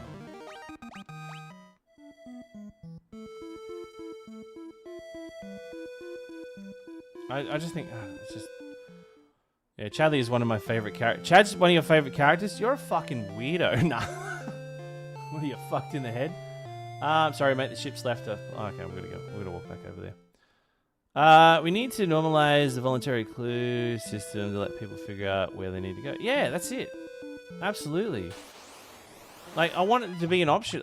Honestly, I'm hoping with Revelations where when you start the game up, it would be like, oh, I see. Have you played the originals before? Do you remember those shitty towers that you climbed in? Would you like them to be in it? Or would you like to just go off and discover what to do? If they... No, I know that's not going to be a thing, but... I'd love that. I'd absolutely love that. Absolutely love that.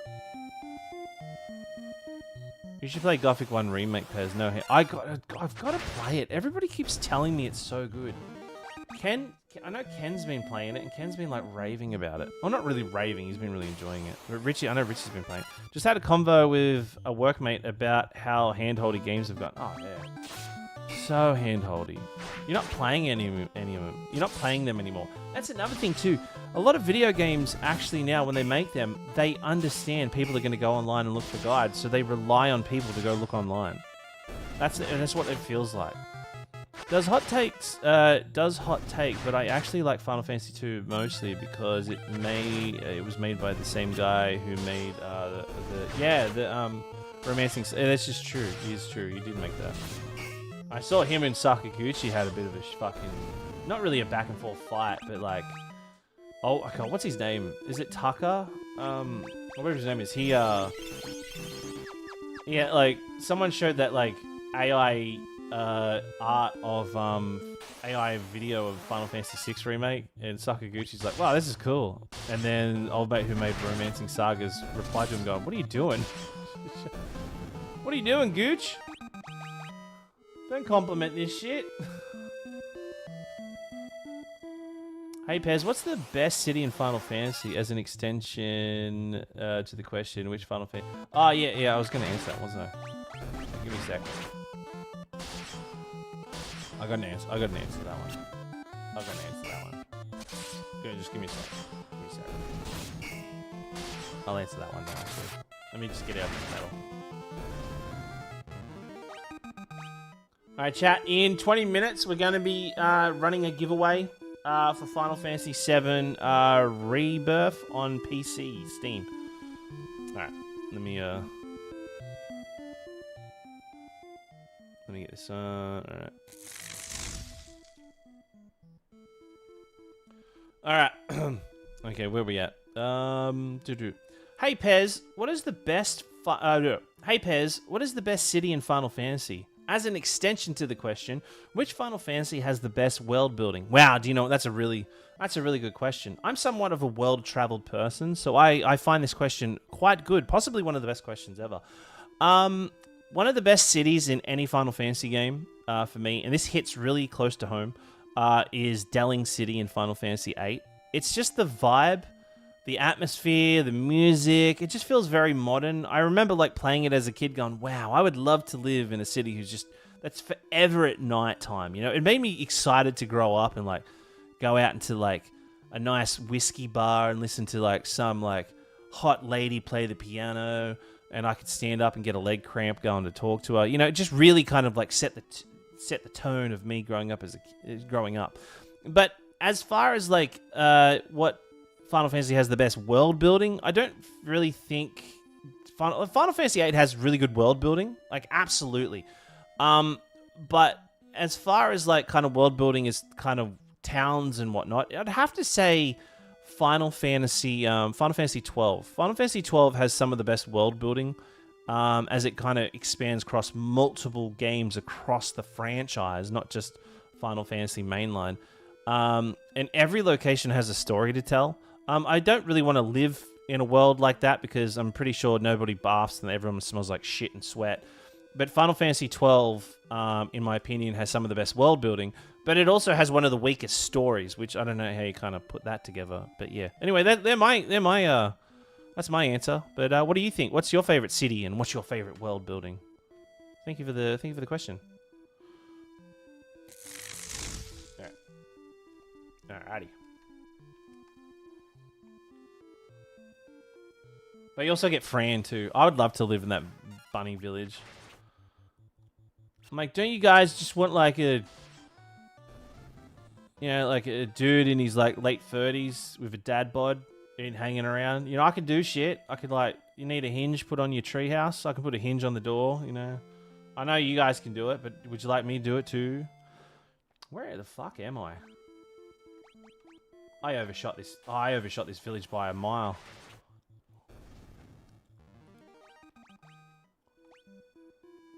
I could just walk down to Cache 1. What would be quicker? No, I'll just fly.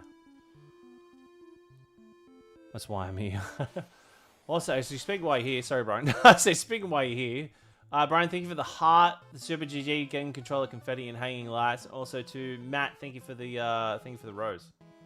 Bloody appreciate it. A few people over on YouTube tonight. Good seeing you all. 3 has the wildest world. 3 has wild. Yeah, do you know? I feel like 3 was like one of the biggest like what the fuck moments. Like when you play Final Fantasy 3, you spend so much time at the start of the game on the first world. You don't realize like the world that you're on is actually a floating continent. That's this little blip in the ocean that's part of this huge fucking world. And then 3 has this whole underwater thing as well. Like 3 is such an underrated game. Such an underrated game.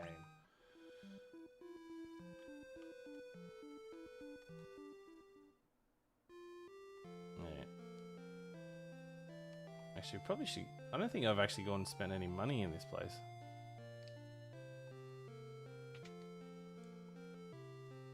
What magic you got? Cure Tome. Blink, Protect, Shell.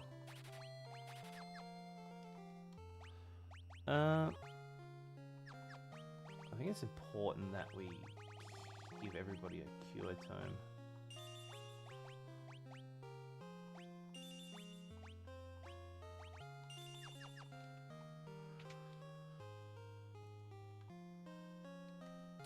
Getting into Final Fantasy and love your page. So helpful. Thank you so much.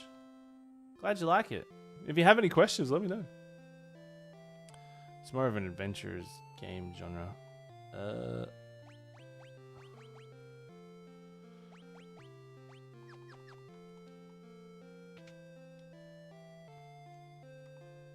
Starting Final Fantasy VII Remake as my first one, but just bought Final Fantasy X as I found the physical in store. Whoa, snap up those physicals while you can, right? Actually, I forgot to screenshot that question.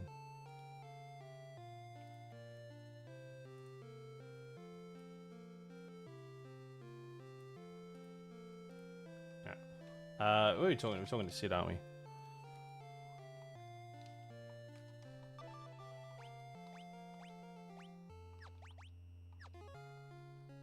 Oh, that's right. We got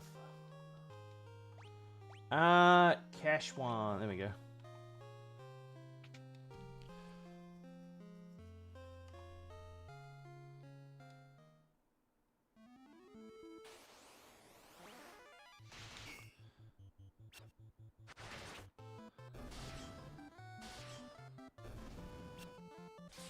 Poor soul. What do you mean? I had the pleasure of actually getting to 100% these games. And do you know what? We could be playing Strangers of Paradise if we get 14 more subs. Isn't that crazy? Wow, that's crazy.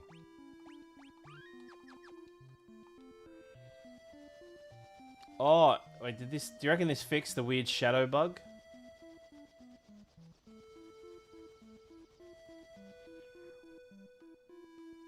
Oh, it totally did. We don't have that weird shadow bug anymore.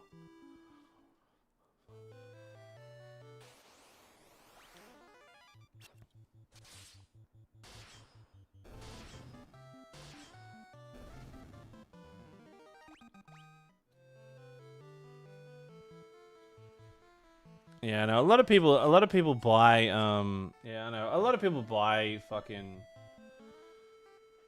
digital because it's easier for them, but yeah, it's something you can't actually talk about it because you feel like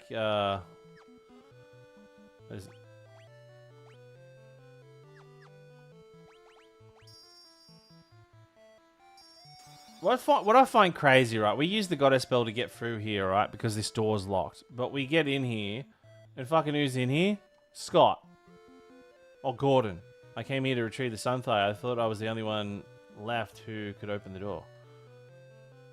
Asshole. I meant to look for the Igil torch, but it's a monster den in here. I can keep going on my own, but I can't return empty-handed. I don't know what to do next. Pez loves Final Fantasy II. You know your way around the keep, right? Pez loves Final Fantasy II. Do you think you could help us find your way through?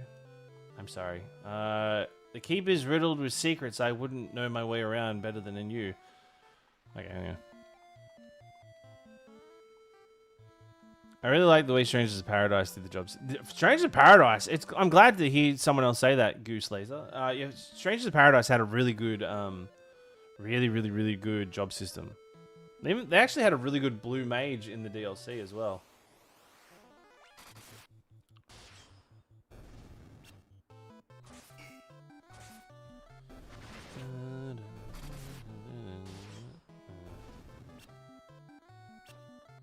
Oh, new Rick and Morty's out as well. Know what I'm doing when I go to bed.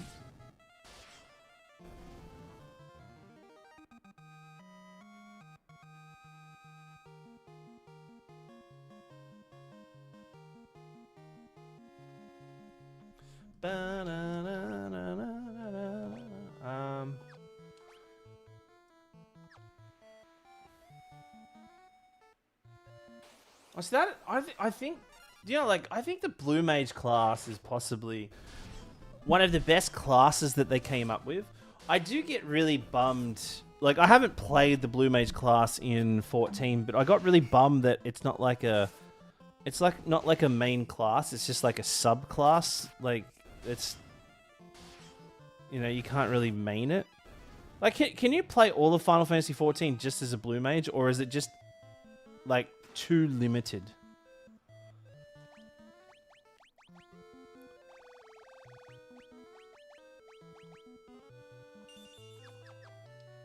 To be fair, it's pretty OP, you reckon?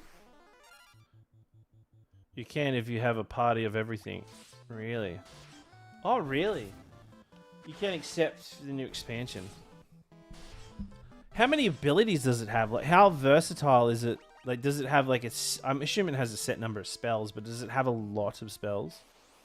Can you go for like, can you do like different builds? Can you do like more physical damage builds, or can you get, or is it all just like magic?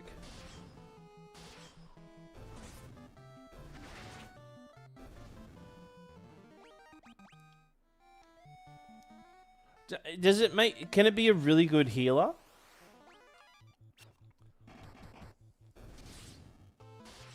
Because you can only get to level 80 in it, right?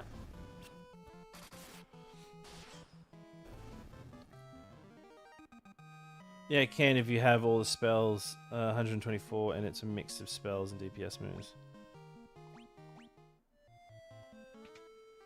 Watch this be an empty room. Fucking. Okay. Maybe I'll give it a go. I'm a blue main healer and physical melee. Right. Are they going to... I suppose we won't know until FanFest. Are they going to increase the damage? I mean, are they going to increase the level on Blue Mage? And when are we getting Beastmaster?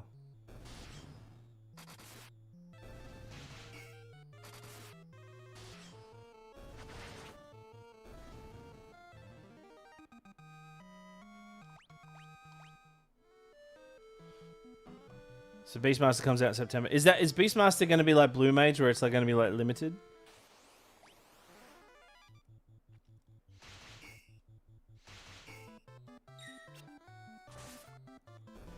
Nah. Why are you doing that?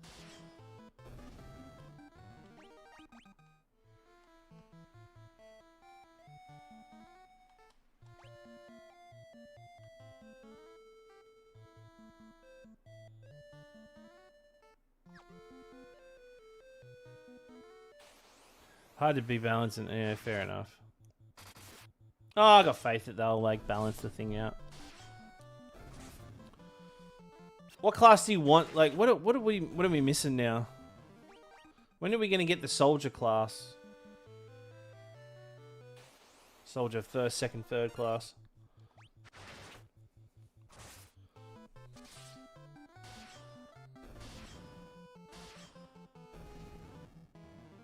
So the two classes coming, tank and yeah, range DPS.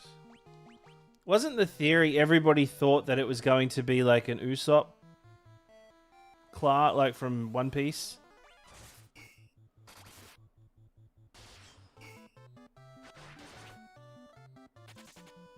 Oh, it ran. What a pussy.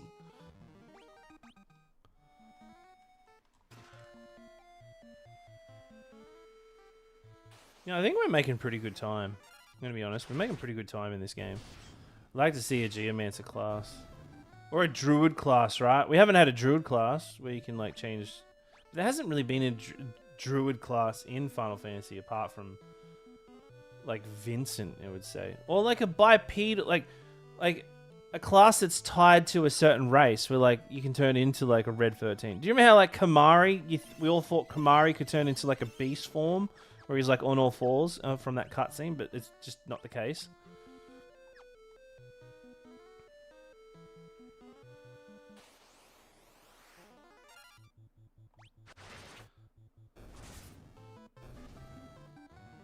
Well, the Onion Knight is a pretty empty class. You know, it's essentially just Squire. It's just a Squire class until you max level and it's OP as shit. But then, like, if you think of other classes, like, you lean on... Like a mime... Like, imagine a mime class, right? A mime class that has sets abilities that can, like, do... Nearly like a blue mage where it will kind of copy an enemy's attack, but it will give its own variant of the attack back. But if you're playing in a party, a mime can literally, like... Oh, you don't have a... Like, we've only got, like... We need 2 healers, only got 1. Well, we can... Someone be a mime, and they can literally just mime the healer.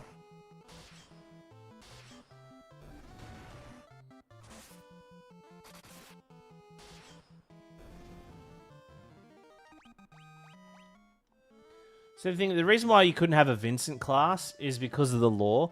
Like, having a class like Vincent implies that you'd have multiple characters who had cruel and unusual experiments done to them.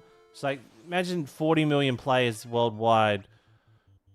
Their whole character lore is like, oh yeah, you know, we had our heart ripped out and replaced by a material that, you know, doesn't, like, lore-wise it wouldn't make sense. But a druid would make sense, you know, like a long history of people like learning the way of nature to become a druid.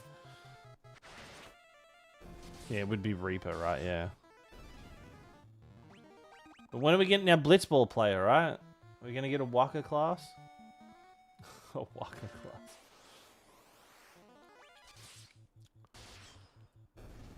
class. We're just talking about stuff. Songstress would work. Well, that would be closer to dance. Songstress is very close to the dancer.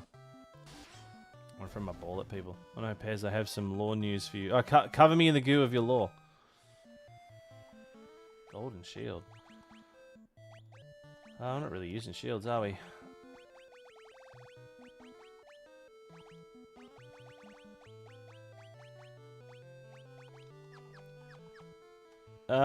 Blue Mage Spell has a book. Of over. Yeah, that was saying. Yeah, okay. Overseas spells are actually one hit KO moves and can rip through. Okay, you guys are making it sound good. Oh my god! Oh my, that is something and a half. How? Whoa! Thank you. Shazza, huge Ray, welcome in. Welcome in. How's your stream? What were you playing? Kingdom Hearts. Nice. Are you enjoying it?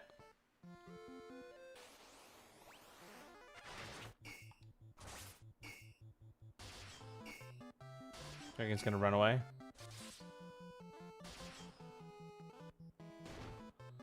Oh shit, hit hard.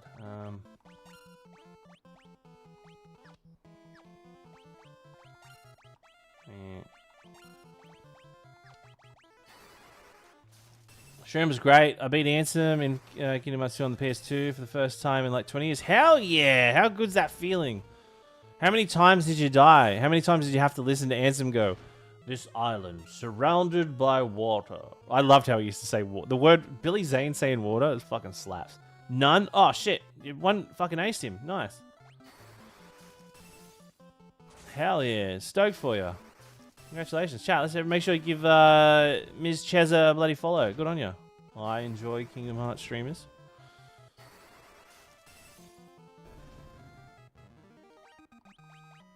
Da da da da da da da da da. Alright. So you played it on your PS2 as well. That's sick.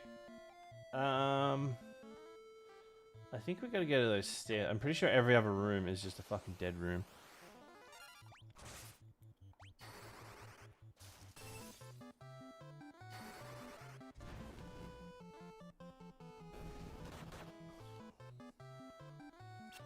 I recently bought a PS2 to play the OG game. That's awesome. Revelation, what's your thoughts so far? I'm excited for it. Excited to see it. I'm holding my judgment.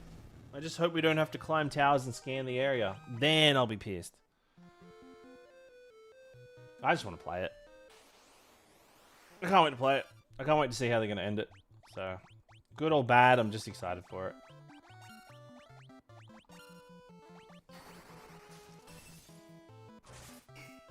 I don't like it. No, I don't like Assassin's Creed. No, I hate it. I like Assassin's Creed as a game. Don't get me wrong, but I didn't want Assassin's Creed in my Final Fantasy. Gotta come to Final Fantasy 11 Pairs. That game has multi-classing. You choose Mangus 99. I will. I don't have the time to commit to 2 MMOs at the moment, you know. I will one day. Jet Raspberry, thank you for the follow. I appreciate it. A few follows tonight too. Thank you, everybody.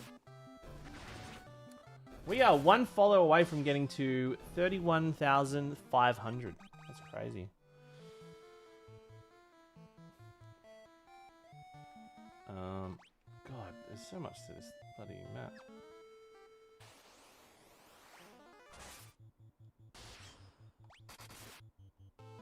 Oh no, the land turtle.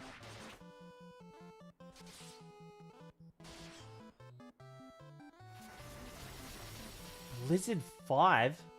Oh, okay, this isn't too bad.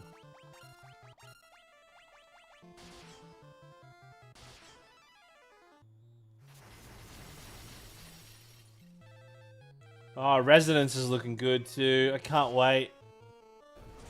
Oh. I'm so stoked for that. Yeah, it's Brave Exodus.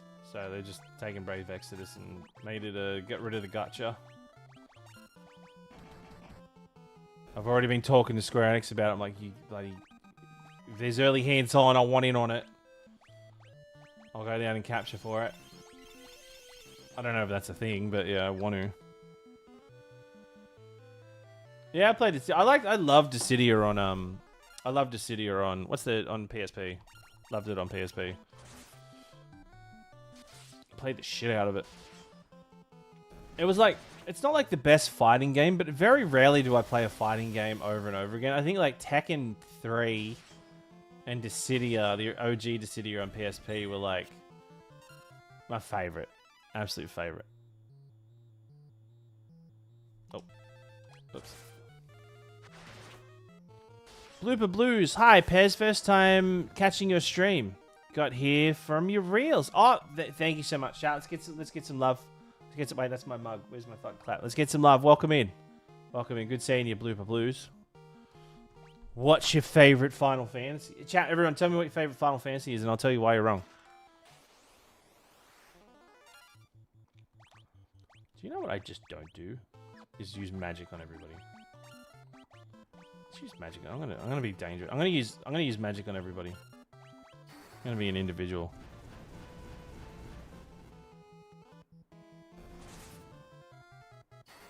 Okay, everybody's busted out some good Final Fantasies. Alright, I believe you've all busted out good ones.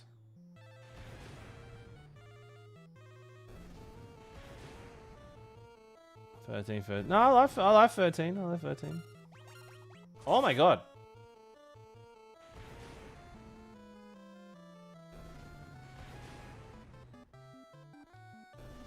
Oh no, Gordon's the only survivor. I wasn't even paying attention. Okay.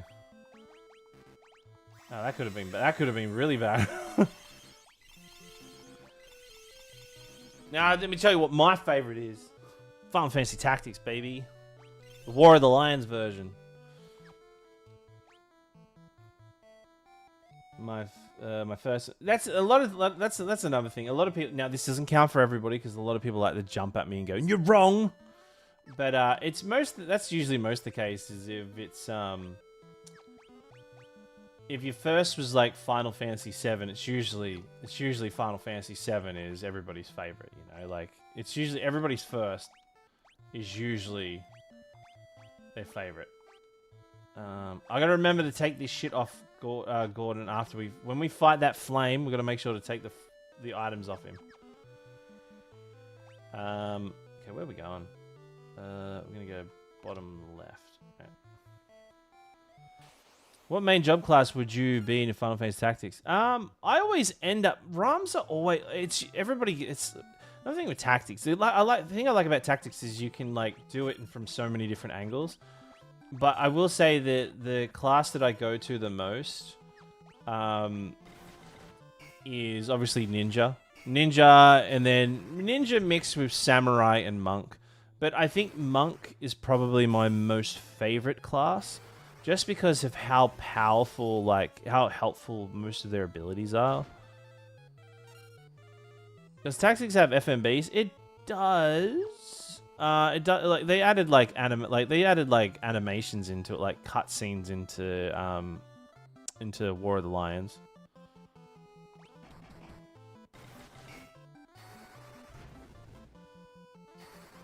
Wygraph is one of the best characters in all Final Fantasy. I mean, each their own. Each their own. Why is that? Why is Wygraph one of the best characters? I want to know. Cover me in the goo of your question. No. Oh shit.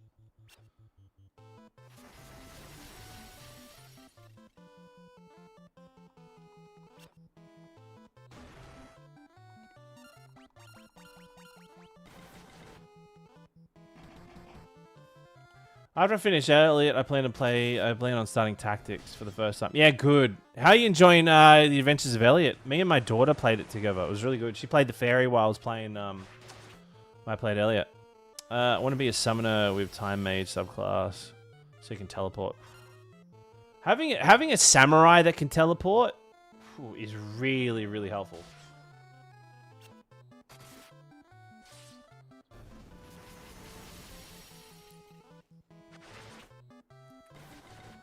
Or a ninja that can teleport.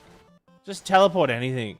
It's like when you do it, like when you play Final Fantasy Tactics and you use teleport and then attack, you feel like Goku when he does like instant teleportation.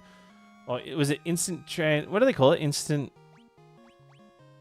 transmission or whatever. And then he just does with a Kamehameha like right up someone's fucking ass. That's what it feels like.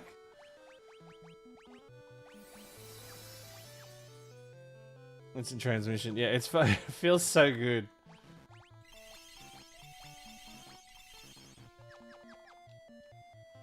I think most of the voice acting was at worst okay. At the I didn't mind it. I thought I liked the attitude. I like how they actually voiced what some of the fucking characters' names were because they were like really hard to understand. All right, I'm pretty sure. No, I don't care if Gordon dies here, but removal because I want his items.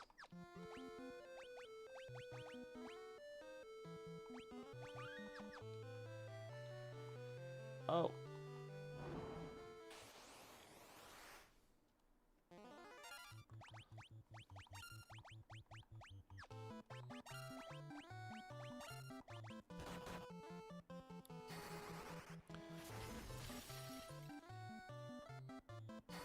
Oh, what?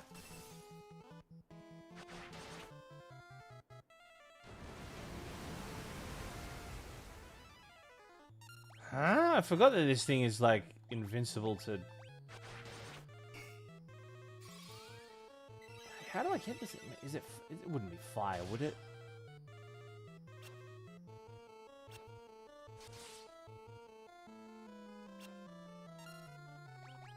I doubt it.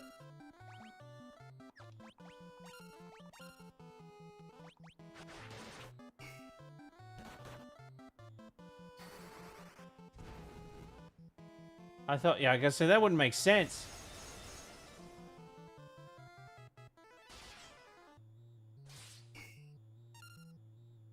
I kill this thing.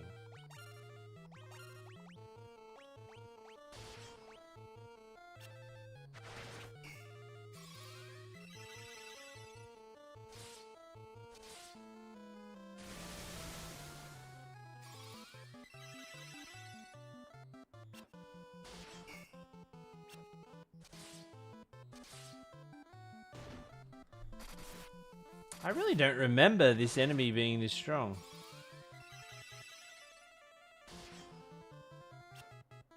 Still trying to get Ben Starr to reply to me on Instagram. I feel like he's ghosting me.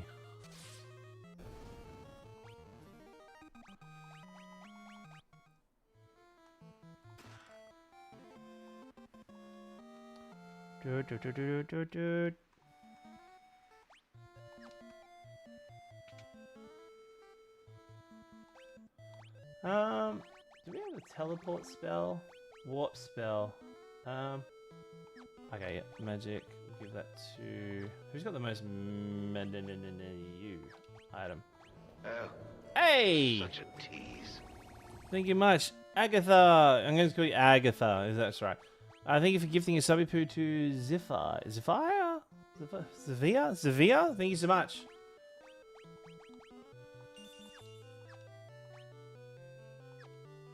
Okay, and then we just go...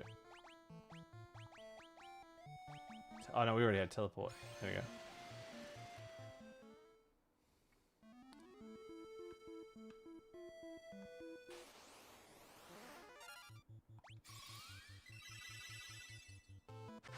And then we go in and get the Sunfire now, that's right.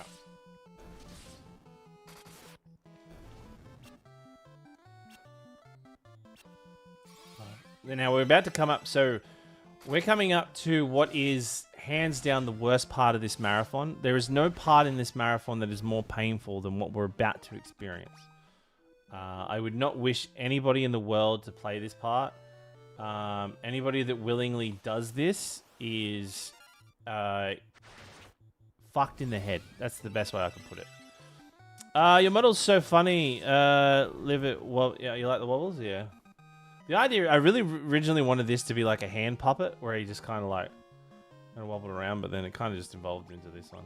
Because originally you were supposed to see like a hand go up to the arse of my puppet, but we didn't end up doing that.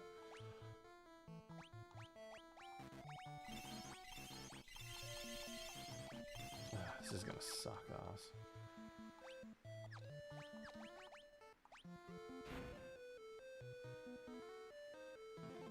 The Sunfire moves to the Eel's torch, and immediately making this place redundant.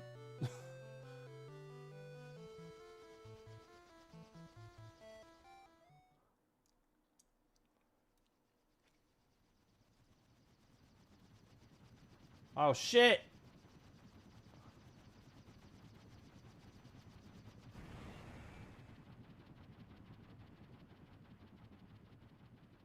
Kidnapped him. It's pretty funny. Alright, now for us to get back, we gotta walk. Okay, we got a long walk ahead of us. We have 1,000 fights. You're so crazy doing the marathon. I've always wanted to try the older games, but I couldn't finish one. I'm stuck on Final Fantasy 12. 12 is a long game, though. 12 is a long game, though. You should do it. You only live once. Do you want to get to your dying breath and you're like, I never played all the Final Fantasy games and I always wanted to. And then you will meet, when that crosses your mind as you're on your deathbed, you're like, and it probably won't be the thing that crosses your mind, but by chance it does, you'll be like, fuck. I'm convinced when we die and we get to those pearly gates, St. Peter's going to be like, all right, Final Fantasy trivia time. And I'll be like, oh, say less.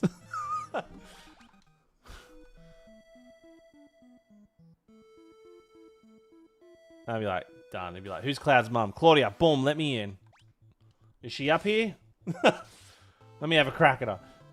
You should get your own Pez dispenser. I had one of the viewers who, they're not really around here that much, Ando, actually 3D printed a bunch of Pez dispenser, like with my like model's head on them. So I do actually have a bunch of them. That did cross my mind after watching you about the start date soon. Nice. Nice. For those that have played Final Fantasy, is there any like only mainline only? Are there any like mainline Final Fantasy you guys haven't played?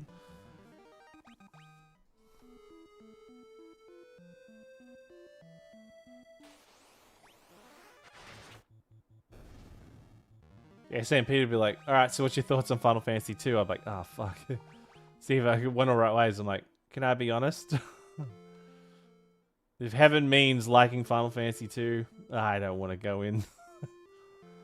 Haven't played 16, haven't played 3. Yeah, a lot of people haven't played 3. 3 is, like, not Final Fantasy 6, like 3, the original 3.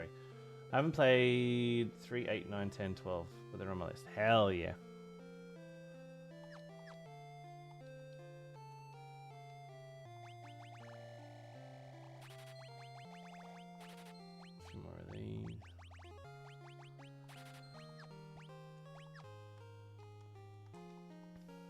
Remember, I might get 2, 3 of each.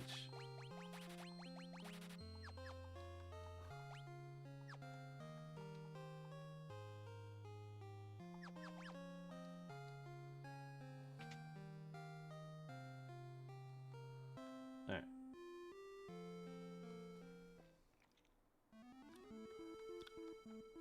Also, I haven't even opened them. Oh, honestly, 13.2 is easily one of the most, like, passed on games, but it is easily one of the best Final Fantasy games ever. One of the best Final Fantasy games ever.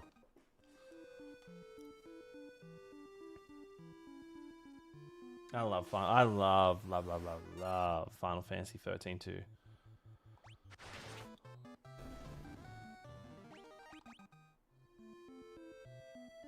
You've heard bad things about Final Fantasy 2? Well, do you want to see some bad things about Final Fantasy 2? Because we're playing it right now. Does it love you, though? Final Fantasy 13-2, does it love me? I think it does love me.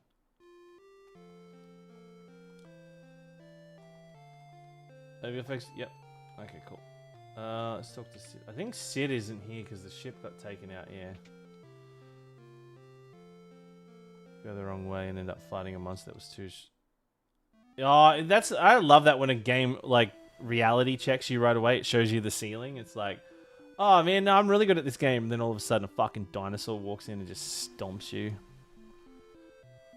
Or you come across like a flower pot with a face on it. You're like, oh, look at this little dumb flower pot. And then it's like really fucking powerful.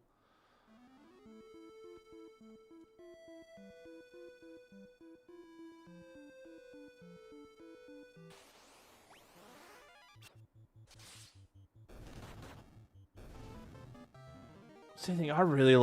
Shane, I really like Lightning Returns. It's like, it's got one of the best mechanics in a video game, and it's called the extinction mechanic. You can hunt every monster in that game to extinction. You can make it that there's no more enemies out in the fields. I love that. And if you like, when you fight the last of its enemy, it's like a really powerful one, and then you get like a cool item from it.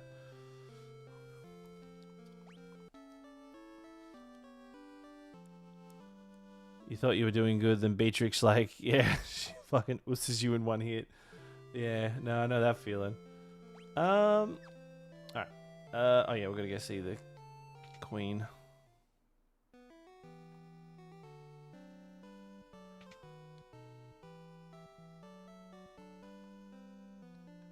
Is she not here?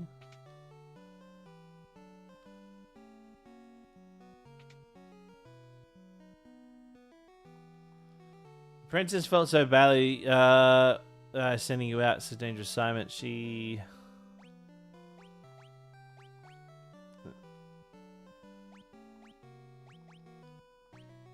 Okay, maybe... Where's the Queen? Is the Queen in here? Well, I'm just going straight for the Dreadnought now, aren't I?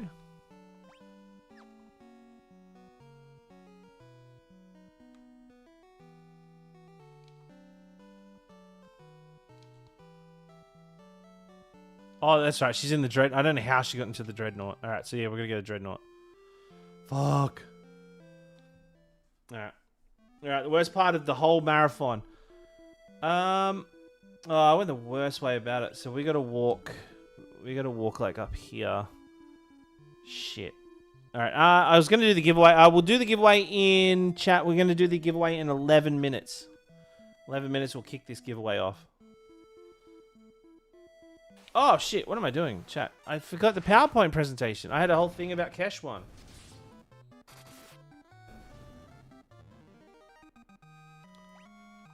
God, I'm a doofus. Alright, sorry. PowerPoint time. Alright. Okay, I forgot to talk about Keshwan Keep. Keshwan Keep is an ancient fortress in Final Fantasy II and the home of the former home of Prince Scott and Prince Gordon of Keshwan. The heroes travel there to recover the legendary Sunfire as a powerful flame that becomes essential in the fight against the Palamecian Empire. So for those that don't know, the Sunfire is the magic and the power used to actually make flight possible. The keep represents the lost strength, royal legacy, and the hope restoring of peace. It shares similarities with the name Keshan or Keshwan, which is associated with ideals such as intelligence, enlightenment, and greatness in some interpretations. These themes connect well with the keep's role as an ancient place of wisdom, power, and royal heritage. Yeah, it sucks that you don't get to learn more about the heritage of Keshwan. I'm hoping, I've got some Ultimanias around Final Fantasy II. There's a lot that I don't have. But I would find a lot more respect for this game if they actually had some deeper meaning lore about the whole universe. But sadly, it just obviously doesn't exist. But anyway, that's all I really got to say about that. But yeah, if you have any questions around that, what have we got next? We got we're going to the Dreadnought now. We might as well talk about it. The Dreadnought is the Palamecian Empire's flying fortress. Built by enslaved citizens of Baski, it allows the Empire to strike towns from the skies, making it one of the most greatest symbols of military dominance. The party infiltrates the Dreadnought to rescue Hilda and Sid while planting the Sunfire to destroy it. Its destruction marks the rebellion's first major victory against the Empire. Okay, that's a bit of a spoiler there. Okay, I just kind of spoiled the game. A dreadnought was originally given to a powerful battleship introduced by the British Royal Navy in 1906. The word formally means one who fears nothing, reflecting that the Empire's confidence of overwhelming strength. So, I mean, when you hear the word dreadnought, right, it sounds like a fucking powerful name too, doesn't it? The dreadnought is one of the earliest ship's dungeons in an RPG history. It permanently changes the world map by ending the Empire's by bombing campaign. And by the way, they mean like it permanently changes the map. It means like after it does its bombing raid, you see how it destroys some of the towns. Similar flying fortresses appear throughout the Final Fantasy series, and while we do that, you do go on another dreadnought, but you also have like in Final Fantasy 13, not 13, in Final Fantasy 12, we go on multiple dreadnoughts, but you know, I think one of the biggest cases of a big flying like dreadnought battleship would have to be the Bahamut in Final Fantasy 12. But anyway, that's all I've really got to say about that. But don't want to spoil that. All right. Anyway, hope you all enjoyed that.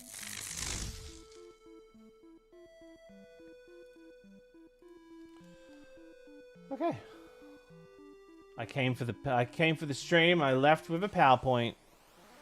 That's it. I just tricked you all into like listening to PowerPoint presentations.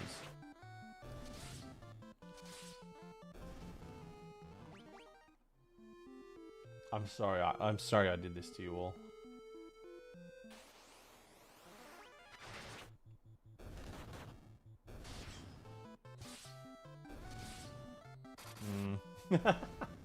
I'm sorry I'm making you making you watch Final Fantasy.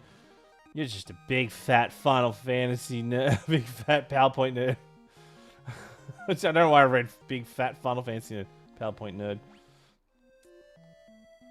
nerd. Let's cancel the Final Fantasy marathon and just have Pez do PowerPoint games all day.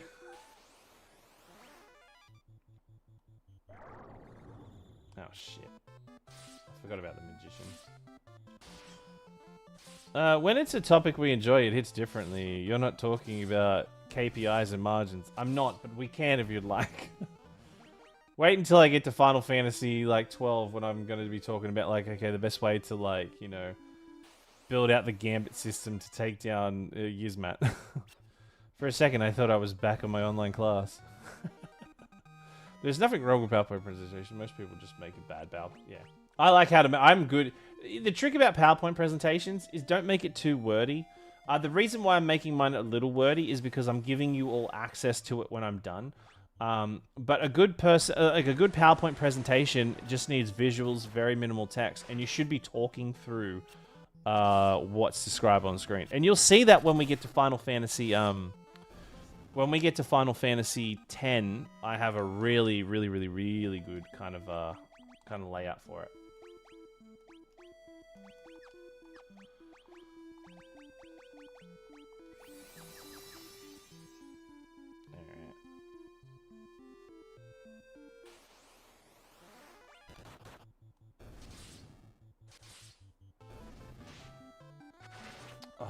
Like just a little like when I like one of my favorite YouTube channels is Final Fantasy Union. They do really good like lore breakdown for Final Fantasy. All right, here we go. This is the worst part of the game. All right, I'm sorry everybody that we have to do this. If there was another way, I would do it. Probably should equip Gordon, I think.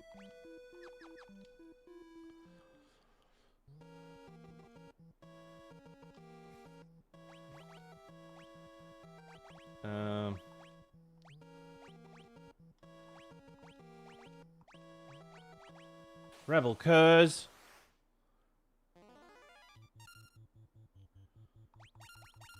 I think we can beat this guy.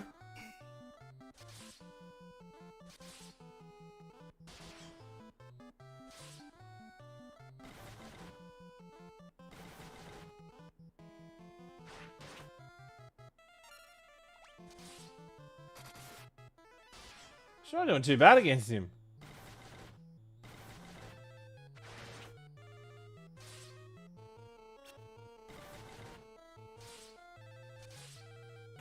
You finished your Realm Reborn? Oh no, but And thought about taking a break to play Final Fantasy X for my first Final Fantasy. Hell yeah, that's a good Final Fantasy to start with. Very excited to hear that.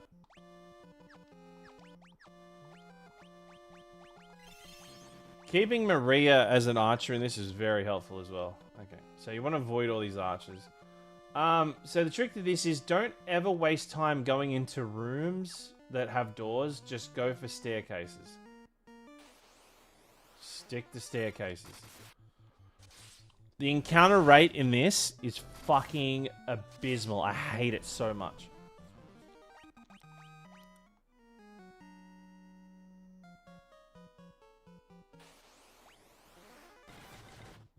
Always avoid doors, use stairs. Because if you go into a door, all you're doing is walking into an empty room.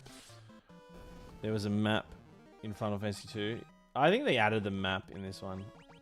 Did I get a new weapon for some reason? Okay, whatever. Yeah.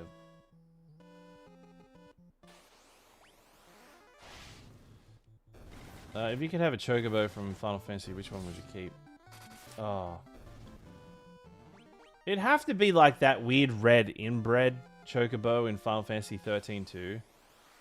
Because it's like the last of the chocobo. I'm pretty sure it's inbred. And it's like really crazy, but it has a sick song. So yeah. I just want a red chocobo.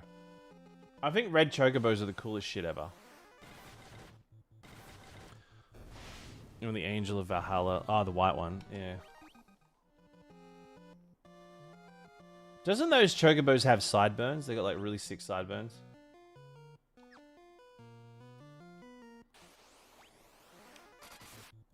White with green trim.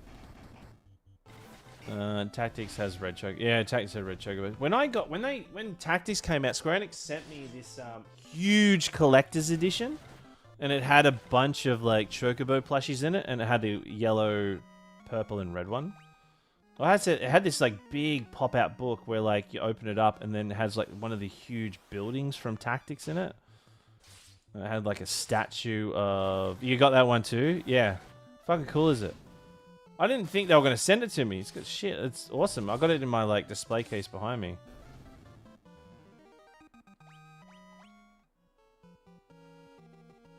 Did you choose Choco Raisin Quest in 14? No, I haven't really kind of dove that much. I just got to the Chocobo part where I can race them.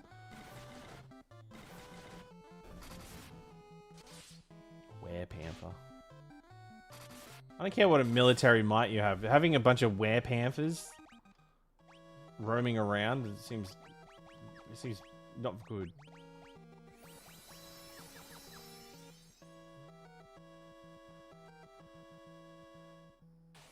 That's cool. Yeah, I work with them pretty frequently. I did a bunch of sponsored stuff with them for. I worked on the launch of. So the first thing I worked with them on was the launch of Strangers of Paradise. That was the first time I worked with them. I know the guys there really well. Because I'm based in Australia, I chat with their Australian team quite a bit. But I also know the global team knows a lot of my stuff. Like one of them's a fan, which is really nice. But yeah, I've worked on, was it Strangers of Paradise? I got to do the Rebirth launch, which was really cool. I got put on global front page for that. Did you hear about the new role? Well, they know it with that whole voice acting role. I know that there's internal talk about it, but I don't know what else that looks like. So at the moment, I'm just being patient. I'm not holding my breath. I don't think I'll get it, but I'll keep trying and keep talking about it and keep supporting it. Yeah, I reckon it'd just be cool as shit to voice a character in that game. Being part of any of its legacy. Hey Pez, I have a question. I'm slowly making my way through. Okay, wait. This is. I feel like this question is gonna be all right. Oh, we have a question in from Hey Nari. Hey Pez, I have a question. I'm slowly making my way through all the Final Fantasy games, and I'm near the end of Final Fantasy II. I had heard bad stuff about the leveling system, but I'm really enjoying it. What's your thoughts? World number one. Wait. What's your thoughts? World number one. What's your thoughts? World number one Final Fantasy fan in the world of Final Fantasy 2. Okay, well, thank you for that question, and thank you for letting me know that you're enjoying Final Fantasy 2. That's honestly probably makes it one of the best questions ever. Are you okay? Is someone forcing you to write this? Is someone? I feel like this is a sign of like, oh, you know, say something crazy that no one would believe you. Like Final Fantasy 2 is good. Like you can honestly like.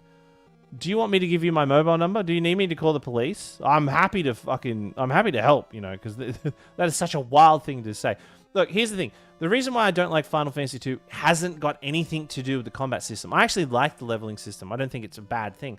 It's very Skyrim-esque. You could nearly say that Skyrim stole the idea for, I would say not Skyrim. It's very like Elder Scrolls-like. You could say that Elder Scrolls stole the idea of the leveling system from Final Fantasy 2.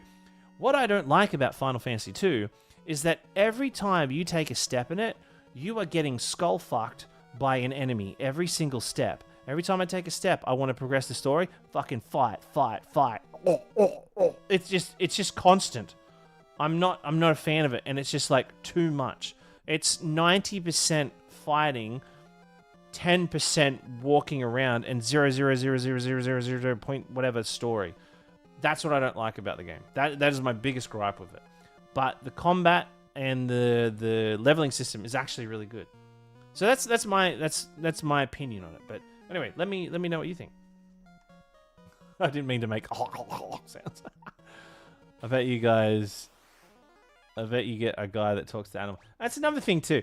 It's like guy talking to beavers, like it's a reference once, and then we're just like meant to believe that like, oh, that's his whole gimmick. Anyway, but look, if you like it, you love it. I don't hate anybody for like liking a Final Fantasy game. I want people to like Final Fantasy games, but I want to make sure you're okay. So, are you sure you're okay? You sure you're not in danger?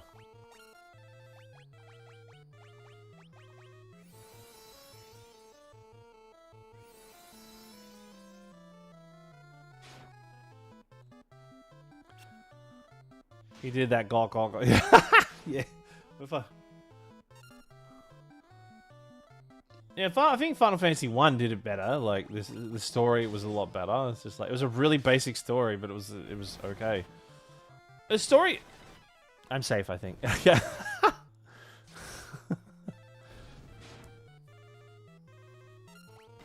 No, I'm glad you're liking it.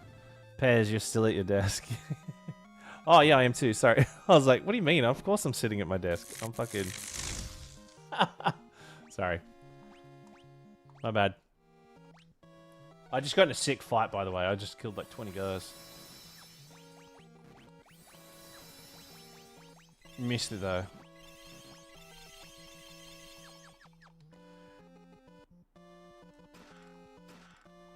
Ugh.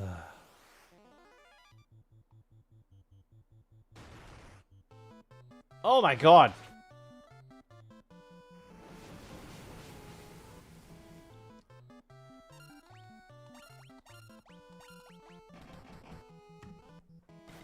God, Gordon hits hard.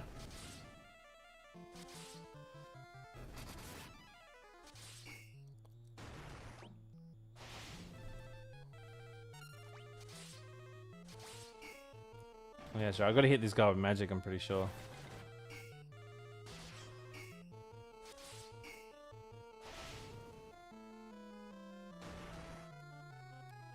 Oh, that.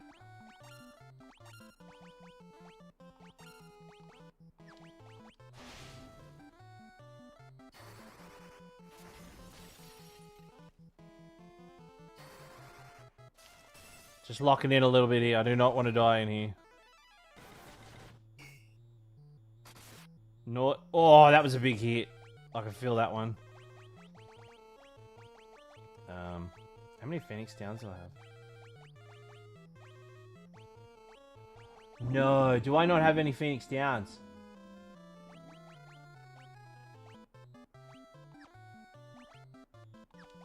Oh no. I hate this game so much. Oh no.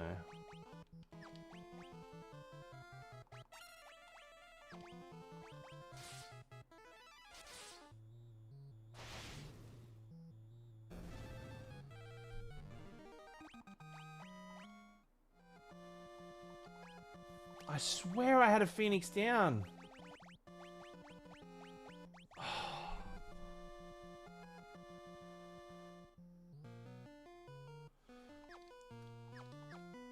Okay, I'm gonna... If there's no Phoenix down in any of these, I'm reloading this area. Damn it. I'm gonna...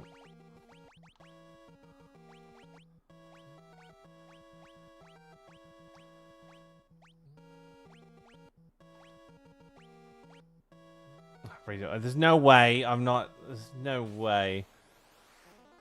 Oh, shit.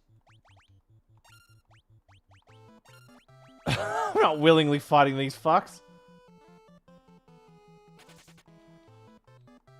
Oh, this is... I hate this. It is. How did I thought I had like 20 of the fuckers. This might shock some of you, but I don't think that I'm perfect in any way, okay? I'm human, I make mistakes, alright? But it's because of this fucking game, because of this piece of shit fucking game that I fucked up. I fucked up. God damn it. But do you know what isn't a fuck up? That we are only 13 subs away from hitting the unlocking Strangers of Paradise. Okay. Actually, before I keep going, do you guys want to run a giveaway? What do you reckon? We are going... Okay, let me get Nightbot running. Alright, chat. Let me get Nightbot running. Who wants to win? Who wants to win a copy of Final Fantasy VII Rebirth on Steam? Alright.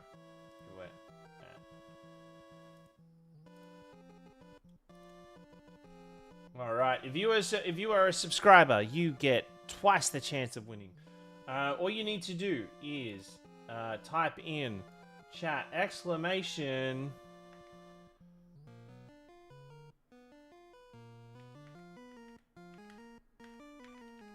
Pez is cool, all capitals like that. Exclamation Pez is cool. Alright, if you enter that, you go into the running. Okay, actually, there we go. If you did type it in, do it again, because I just hit go. Alright. Oh, no, everybody's... Actually, no, it was running. It doesn't... You don't need to type it in. Right. Okay. Okay, we'll let that run for... We'll let that run for a little bit. Pez is cool if you would like to go into the running. All one way. Pez, 2 Zs. But you gotta do it. You gotta be on Twitch to do it. Sorry, I should say this. You gotta be on Twitch if you would like to enter the giveaway. My bad. Sorry. If you're on TikTok and YouTube, you gotta come over to Twitch. Twitch.tv/Pez. Oh shit. No, flee. We don't need whatever you got. Whatever this guy's selling, we don't need it. Whew.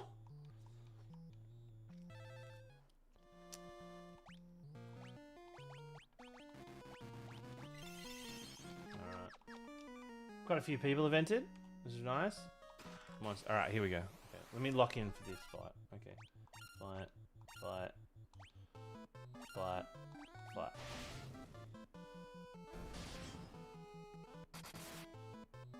Okay, we took down them really quick.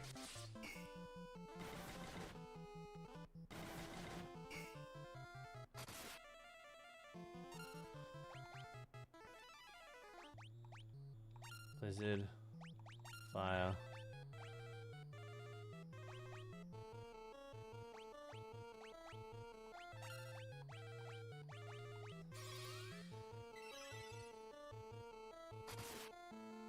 Oh my god, he nearly died.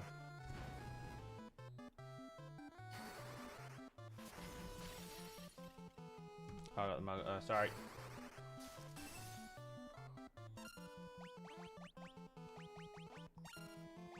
I don't care if Gordon dies.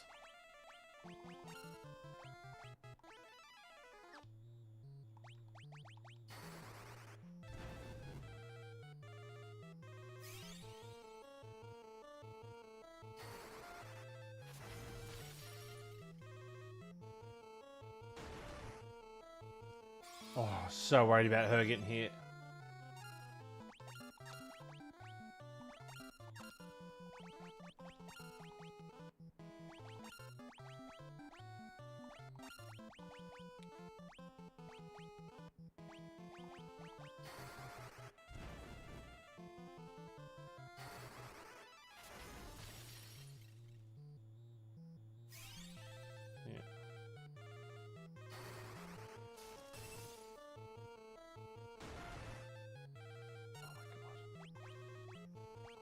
just stressing me out too much. Come on. Hang in there, Gordon.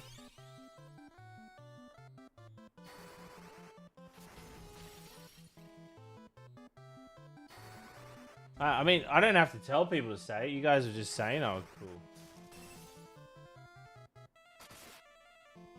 Oh my god!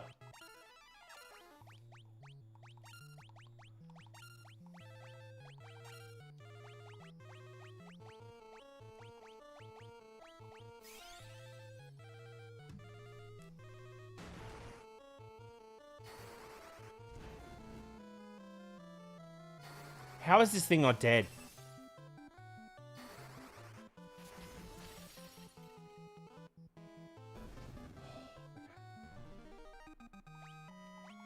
Okay, went up a few levels there. That was good. That was good.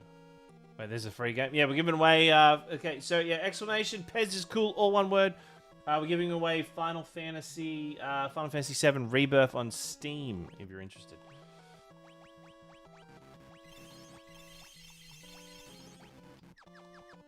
If you're subscribed, you get You get twice the chance. A trident and giant's helm. Okay.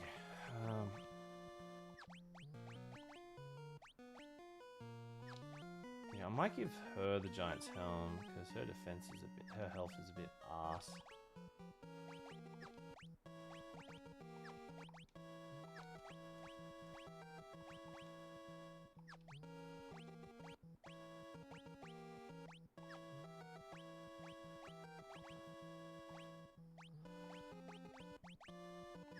The trident's pretty strong, isn't it?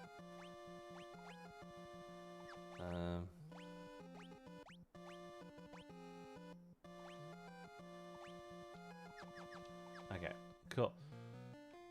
Alright. 1 second, shit.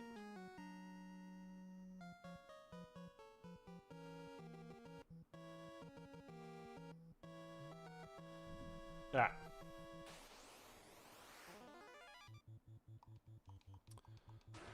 We're in. Alright, should be all capital letters. We currently have 21 entries into it. We'll draw this, what's the time? We'll draw this in 16 minutes when it gets to midnight.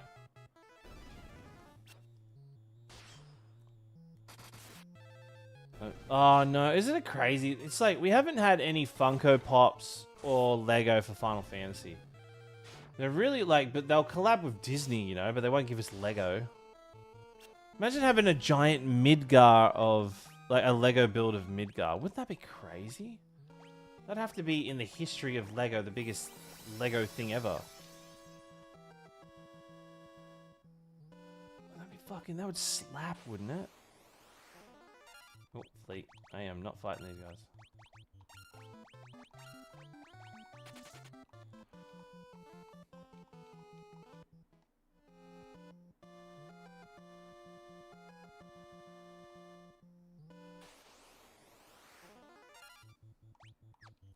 Actually, no. They self-destruct, just kill us. Imagine having Limban, like, oh yeah, wouldn't that be crazy, right? Or they're just a big Alexander Castle with a big sword sticking out the top of it. Okay. Oh shit. Okay.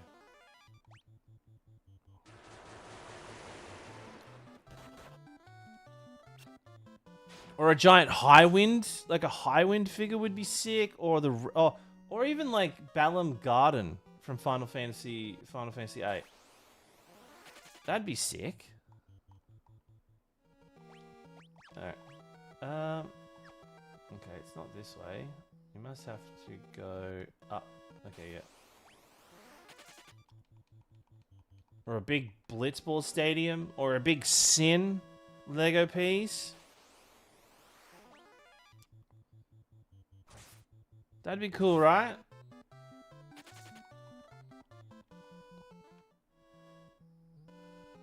Oh yeah, all the weapons in Final Fantasy VII. That'd be yeah, you're right. That'd be sick. That would be sick. A Midgar Lego set would slap. Absolutely slap. 7th heaven. There's just like so much. Imagine like to like be able to like make a decent sized Midgar, right? So you can see all the sectors and most of the buildings. It'd be the size of a house to pull it off. You know, like how you have like when you go into the Shinra building and they have like the big model set of Midgar. God, how long would that take to make from just memory? Because I mean, there's so many sectors we don't actually get to see, like sector 2, 3, 2, and I think you don't get to see the bottom of 1, 2, and 3, right? Or 4. No, you don't get to see 4 either, do you? You see 5, 6, 7.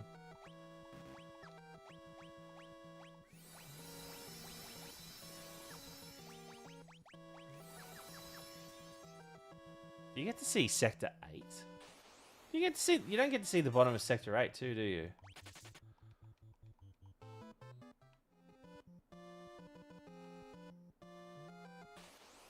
So I think the upper plates would be easier to do because you get to see like there's enough footage out there that you kind of get a good idea of the sectors.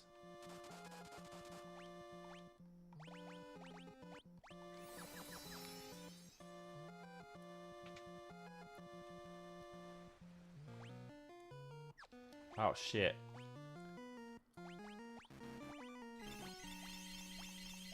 Yeah, I think I fucked up. I think I've fucked up.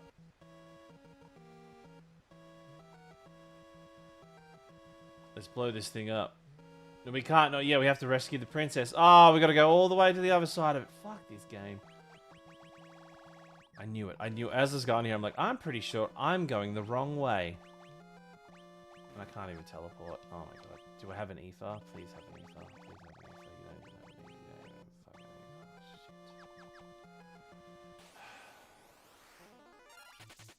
I'm just running. I'm just running at this point. I'm just running at this point. What's the point? I did all that.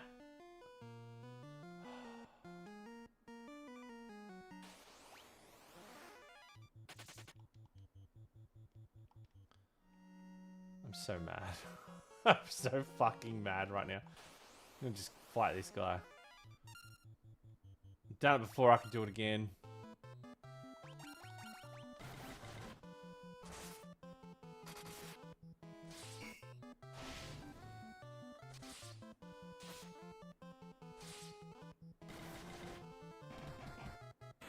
There you go, done. It's just this encounter rate in this dreadnought is just absolutely insane. It's just like, oh, you can't even kill it.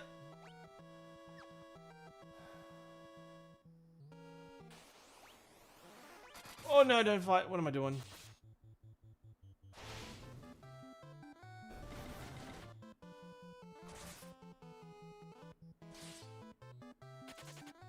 Yeah, you better. Oh, good. There, they didn't even want to fight.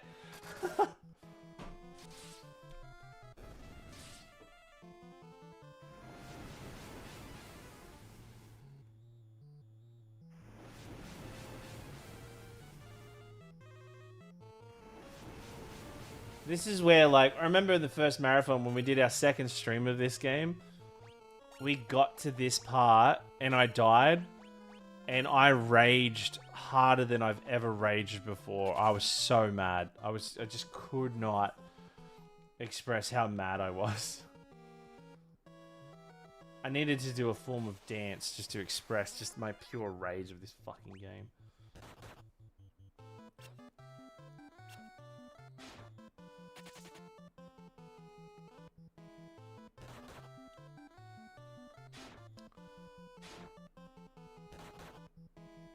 That was close to like nearly 3 years ago, that was. No, it was 3 years ago, actually. Why can't we use... Can we just not teleport out of here? Oh, you just can't teleport out of this one.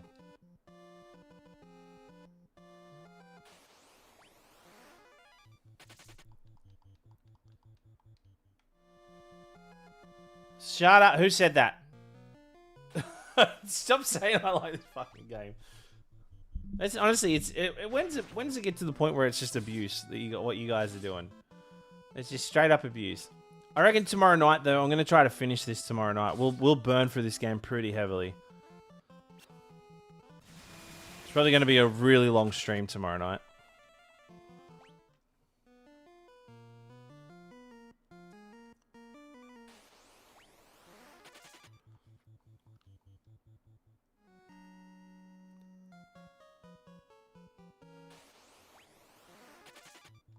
I mean, I'm happy to just do questions. I could just turn it into a question stream where we just do questions and be like, oh, by the way, I played Final Fantasy II while I was answering these questions. But I am really enjoying, I've been putting a lot of effort into Xenoblade Chronicles. That's getting really spicy. I was gonna, like, I'm kind of like doing the kind of like, yeah, every RPG, it starts off like, oh, everything's cool, everything's fun. Like, oh, no, something bad's happening. Well, I'm at the bad happening part. And that's kind of like halfway done. It's just the beautiful thing of the Switch is I can just turn it off and just pick it up anytime. Isn't that such a good thing? Remember when you were a kid, you had to, like, leave the system running for so long? You're, like, always worried. Like, you're just hoping that your parents wouldn't come in and turn it off because you're, like, too far from a save point.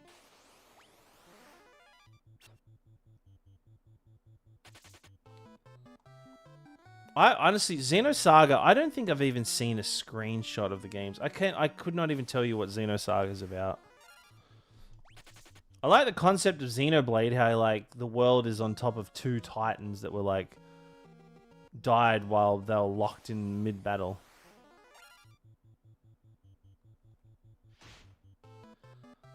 Oh, the first thing I did, right? The first thing I did when playing Xenoblade, it's like, oh, you can like adjust what they're wearing. I was just like, everyone's nude. Everyone's in their underwear. It's like all the women breathe with their chests really heavily. It's like they really put their chests into their breathing. Working through Final Fantasy VII and the new to Final Fantasy, what order would you play the story? I would, if you want to really give Final Fantasy VII a good hook, smug chipmunk, I would say play them in the order of release, how they originally came out. Play them how Square Enix intended them to be launched. That's what I would recommend. That's what I would recommend. Exclamation, Pez is cool. Chat, if you want to be part of the giveaway, we have 22 entries. We are giving away Final Fantasy VII Remake. Oh, sorry, Rebirth on PC. Oh, whoops.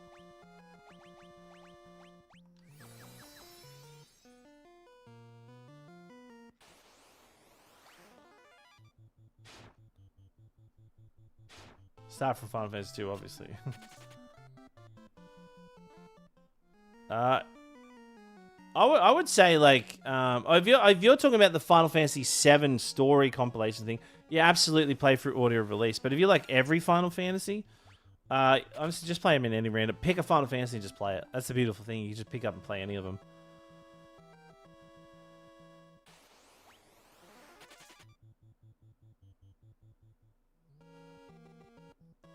Do I need to play the original Final Fantasy VII? No, you don't need to. You don't need to. But I think you'll find more appreciation for Remake and Rebirth if you play the original.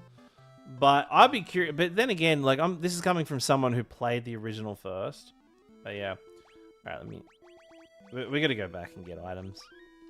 But we'll fucking pause it there. Pause it there for the day. Pause. All right. Who's ready to be part of this giveaway? All right. I'll give you guys like another minute before we get into it. But if you want to be part of it, exclamation Pez is cool, or one word if you want to be part of it. And we're giving away a code for Final Fantasy VII. We're giving away a code for Final Fantasy VII Rebirth. Okay. Okay. Let me just adjust this.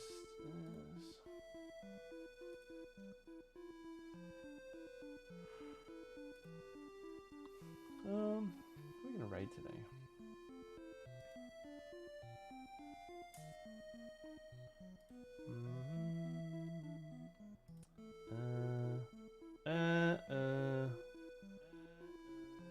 I reckon we can raid.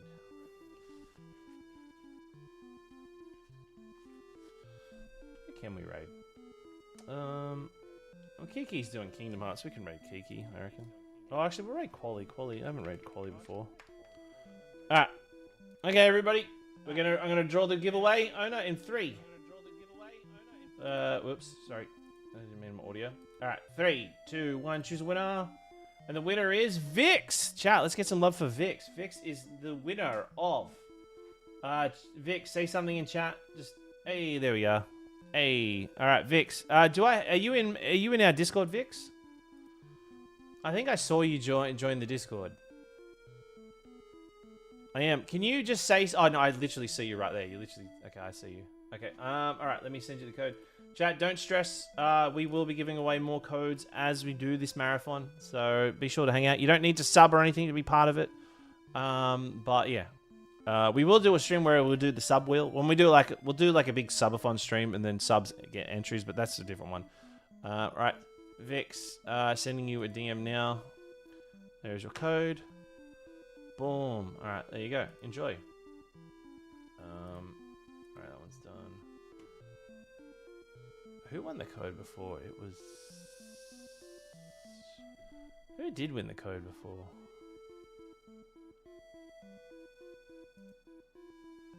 Alright, that one's filled. Alright, cool. Alright. Anyway, chat, I'm gonna call it there. I'm gonna give we're gonna raid Quali. Quali is an awesome Australian streamer. Make sure you say g'day. I have the pleasure of working with Quali, so make sure you bloody say good on ya, Quali, for hanging out.